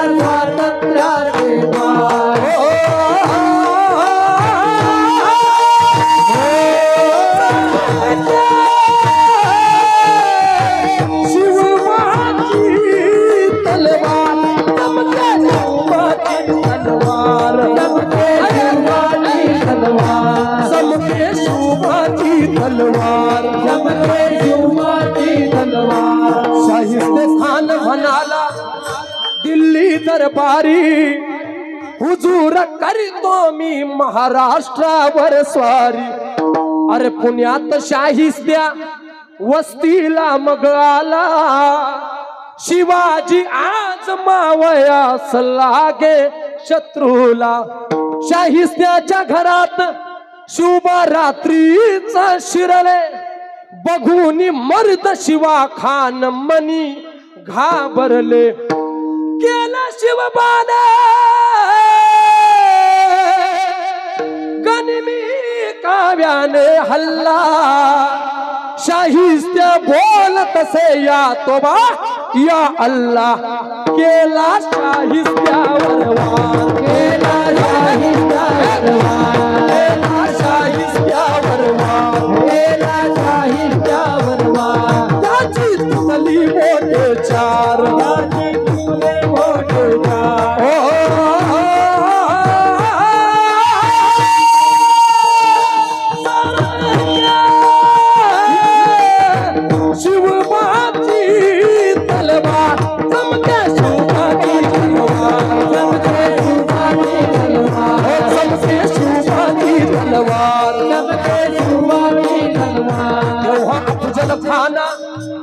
क्रोध भारी मग चढला, अरे कसम खाओनी घरा बाहेरी तो पडला. पहाड़ का चूहा है शिवाजी फिर भी बच्चा, मगर मैं बादशाह का बंदा हूँ सच्चा. बलिष्ठ शत्रूला शिवबांनी रात्रीच ओळखले, प्रतापगडाच्या पायथ्याशी भेटीला ते आले. आव मिला हमसे मनुनी खान भिडे शिवबाला, अरे करुणी धोखा करी अफजल वाराला. झाला शिवराया हुशार, झाला शिवराया झाला शिवराया हुशार, झाला शिवराया हुशार. गेला क्षणात अफजल ठार, गेला क्षणात अफजल ठार.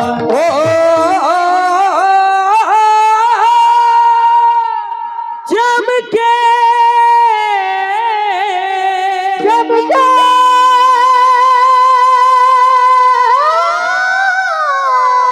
काही काही सर्वांची चमके शिवबाची तलवार, चमके शिवबाची तलवार, चमके शिवबाची तलवार, चमके शिवबाची तलवार, चमके शिवबाची तलवार. झेले ढाली वरती वार, झेले ढाली वरती वार.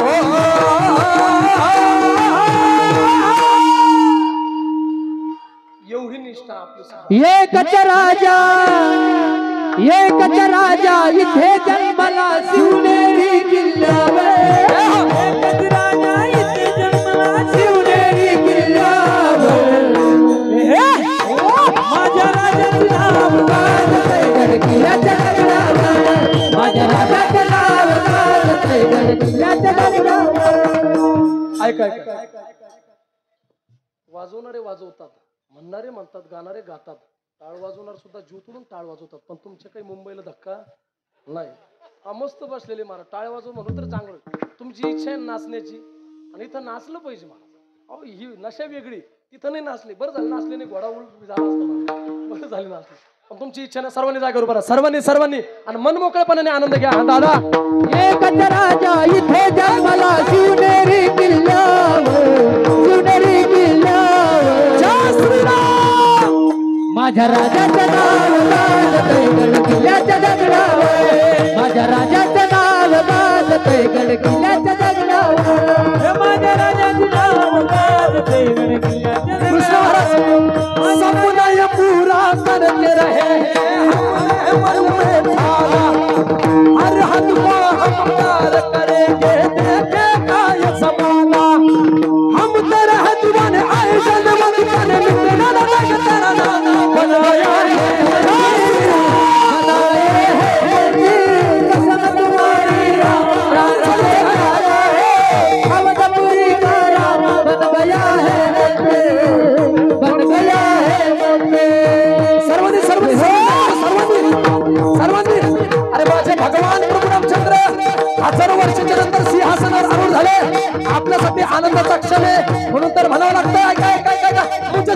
गया भगवान मुझे चल गया भगवान मुझे चल गया भगवान मुझे चल गया भगवान जिसे देखा जमाना हो गया तंग जिसे देखा जमाना हो गया तंग जिसे ओढ़ नाचे रे बजरंग मुझे चल गया भगवान मुझे चल गया भगवान मुझे चल गया भगवान हमारे तो पुरुषोत्तम राम मर्यादा से हो गया हम हैं दीवाने राम जी की डोली चली बोले बजरंग बली भक्ति आया जा थाम के राम जी का मंदिर बने खुशी अपने रूप जलना हो गया ना बन गया है सर्वर तुम्हारी राम लाल से प्यारा है अवधपुरी का राम आया है बन गया है हर घर में अब एक महीना घर में अब एक महीना ना पूजेगा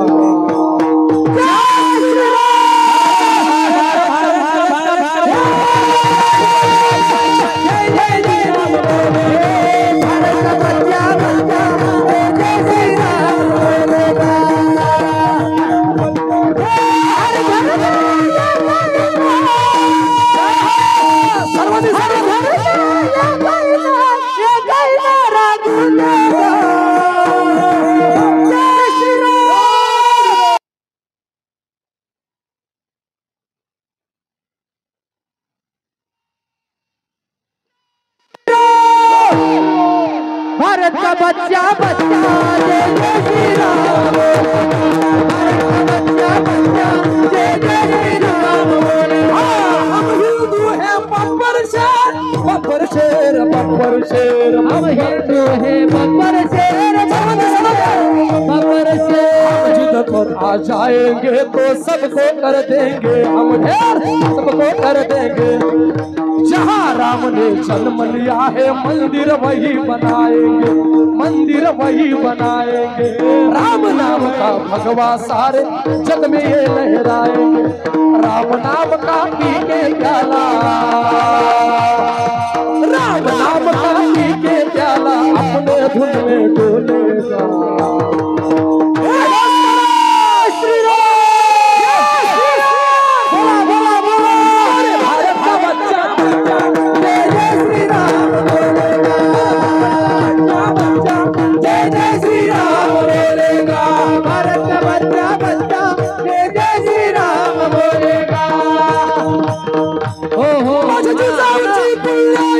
कशियाली वो पराला हे माझ्या जिल्ह्याची बुंदाई कशियाली वो पराला बापाचा बाप माझा जीवा जन्माला बापाचा बाप माझा जीवा जन्माला बापाचा बाप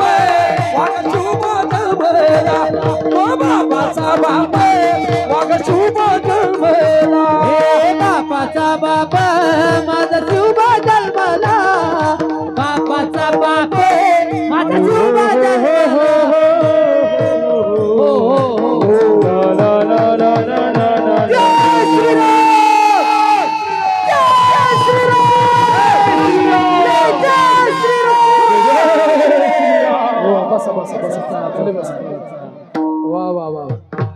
जाऊ नका अरे बसा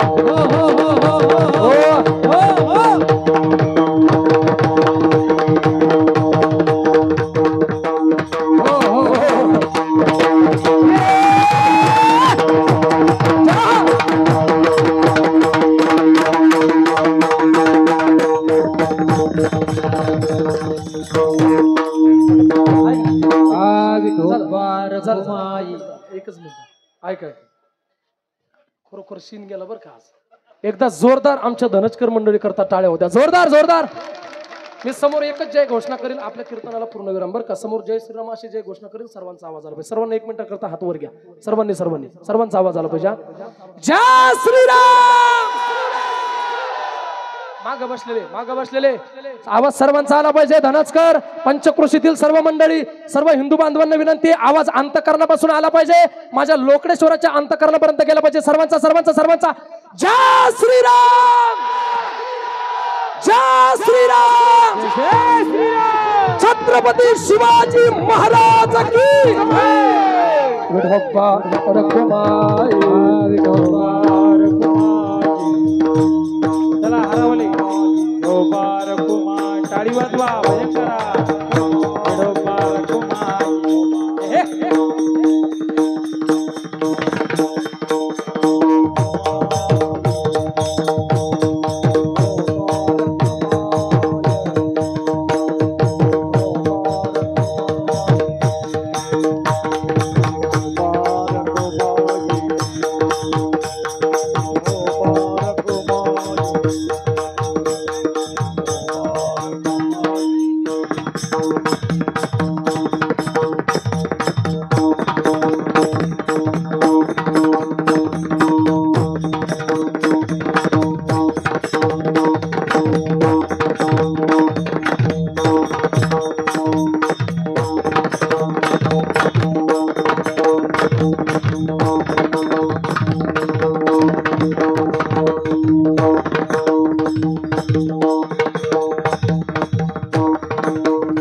हरी विठोबा.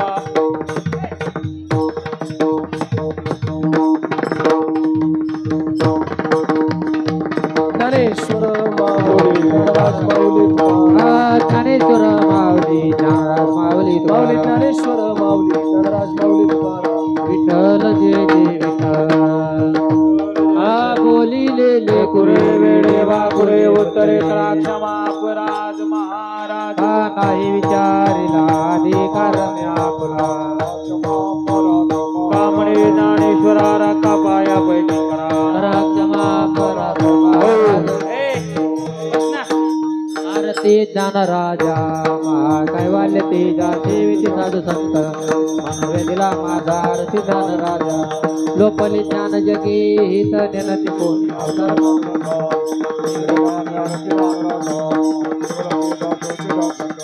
घट गुह्य बोले विश्वब्रह्माची राम जनार्दन मस्तकी ठेवले आरती ज्ञान राजा.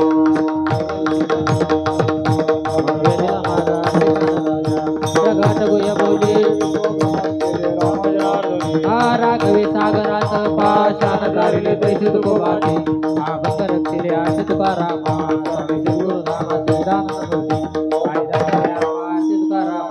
तुकिता तुलनेशी ब्रह्म तुकाचे आले म्हणून लोटांगण चरणा डोळ्यानं पाहिन रूप प्रेम्यालिंगिना पूजिन भावे बाळीन मने नामा झाल रुक्माई टोकार. ज्ञानदेव तुकाराम तुकाराम तुकाराम तुकाराम. ऐका सूचना झाल्याशिवाय कोणीही जागा सोडू नका. आपल्या सप्ताहाला लाभलेली बरोबर आपल्या सप्ताहाला लाभलेली मंडळी त्याच्यामध्ये आदरणीय महाराष्ट्राची गान कोकिळा आज ते उपस्थित नाही. आमचे भजन सम्राट भजन गंधर्व ओंकारजी महाराज जगताप बरं का. त्यांचा सुद्धा नाद नाही करायचं महाराज बरं का आवाजाचा. त्यांच्याकरता एकदा जोरदार टाळ्या होत्या. माणूस जरी इथं उपस्थित नसला ना माणूस गोड आहे बरं का. काही बघायचं काम नाही. डोक्यात आणू नका. त्या दिवशी मी नव्हतं नेलं बरं का यांना. असं काही नव्हतं. त्या दिवशी मी यांना घेऊन गेलो नव्हतं काय नव्हतं. माझं कीर्तन होतं ते कीर्तन सुद्धा अगदी दादांच्याच नियोजनात होतं बरं का. अगदी दादांच्या संबंधातले माणसं आहे. आणि त्यांनी एवढा आग्रह केला होता की खरं चांगलं मग तेच ना नाव सांगितलंय चांगलं केलं. एवढा आग्रह ठिकाणी लोकेश्वराच्या चरणावर अर्पण करतो. सूचना झाल्याशिवाय कोणी जागा सोडायची नाही. एकदा सर्वांचा शेवटचा जय श्रीराम जय घोष झाला पाहिजे. त्याच्यानंतर 2-3 गीतं होतील. सर्वांचा जय श्रीराम. मुरलीवाले आवाज आवाज वाढव. भजन होणार नाही. 2 गवळणी होणार आहे फक्त. ही गवळणाची ना. ऐक बर का. आता वाले वो पंछी वाले मुरली वाले वो पंछी वाले मुरली वाले हो बंसी वाले मुरली वाले हो बंसी वाले. मजा सुन बुन खोई तेरे प्यार में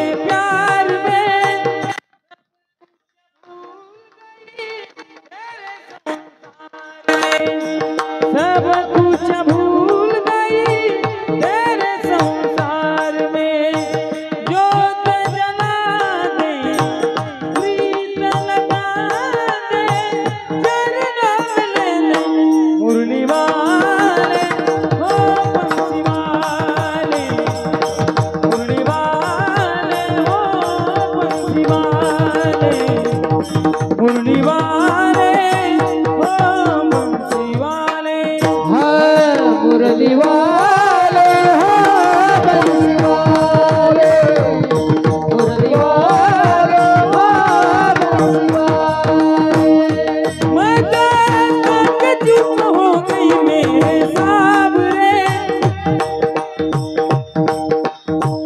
तेरे बिन हो गया मन मेरा बावरे तेरे बिन हो गया मन मेरा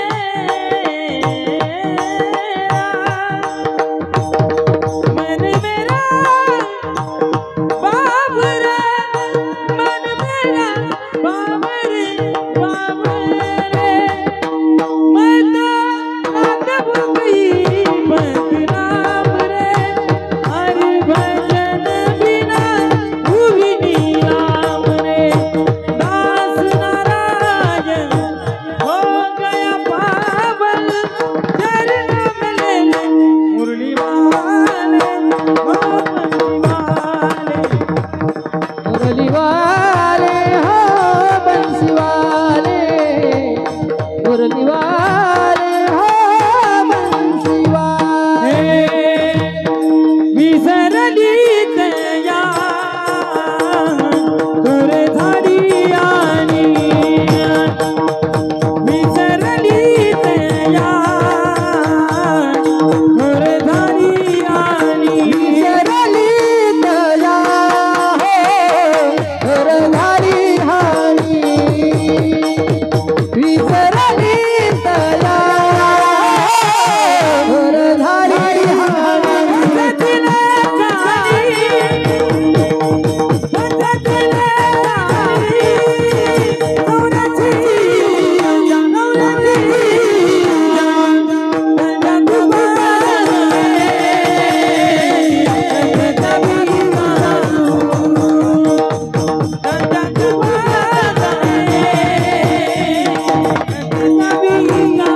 रंगत पागले हो कथे तारी तारू रंगत पागले हो कथे तारी तारू माया मंदिर काही काही सर्वांचे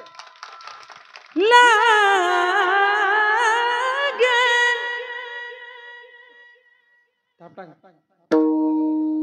माया मंदिर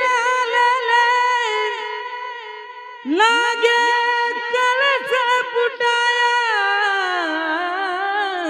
वा क्या बात आज घाया पछीने जाई पिलाना बेटाया आज घाया पछीने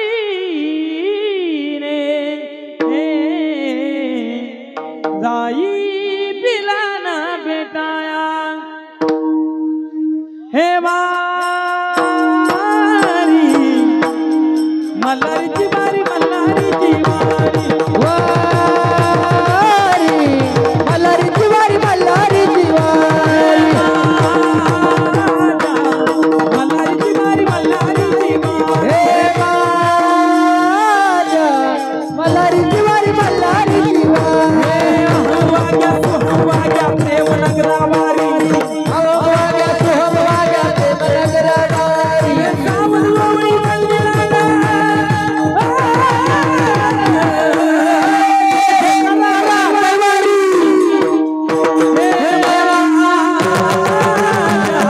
मल्हारीची वारी मल्हारीची वारी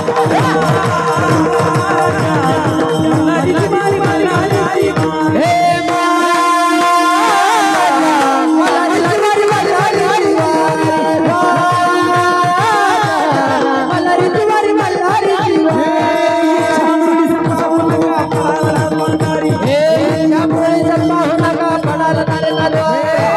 इच्छा मुरळीस पाहू नका पळाल नरकाद्वारी इच्छा मुरळीच पाहू नका पडाल नरकाद्वारी हे बोध बुद्धली ज्ञान दुनी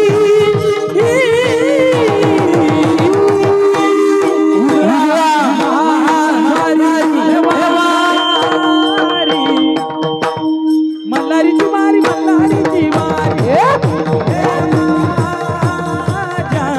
मल्हारीची वारी मल्हारीची वारी हे माझ्या मल्हारीची वारी मल्हारीची वारी माझ्या मल्हारीची वारी मल्हारीची वारी मल्हारीची वारी कुंडली कवरदा हरी विठ्ठल श्री ज्ञानदेव तुकाराम पंढरीनाथ भगवान की जय उद्याचं ज्ञानेश्वर महाराज की जय उद्याचं कीर्तन सांगा. धनंजय गावकरी तर्फे सर्वांचं या ठिकाणी हार्दिक स्वागत आहे आणि उद्याची कीर्तन रूपी सेवा हरिभक्ती परायण सागर महाराज बोराटे यांचं ठीक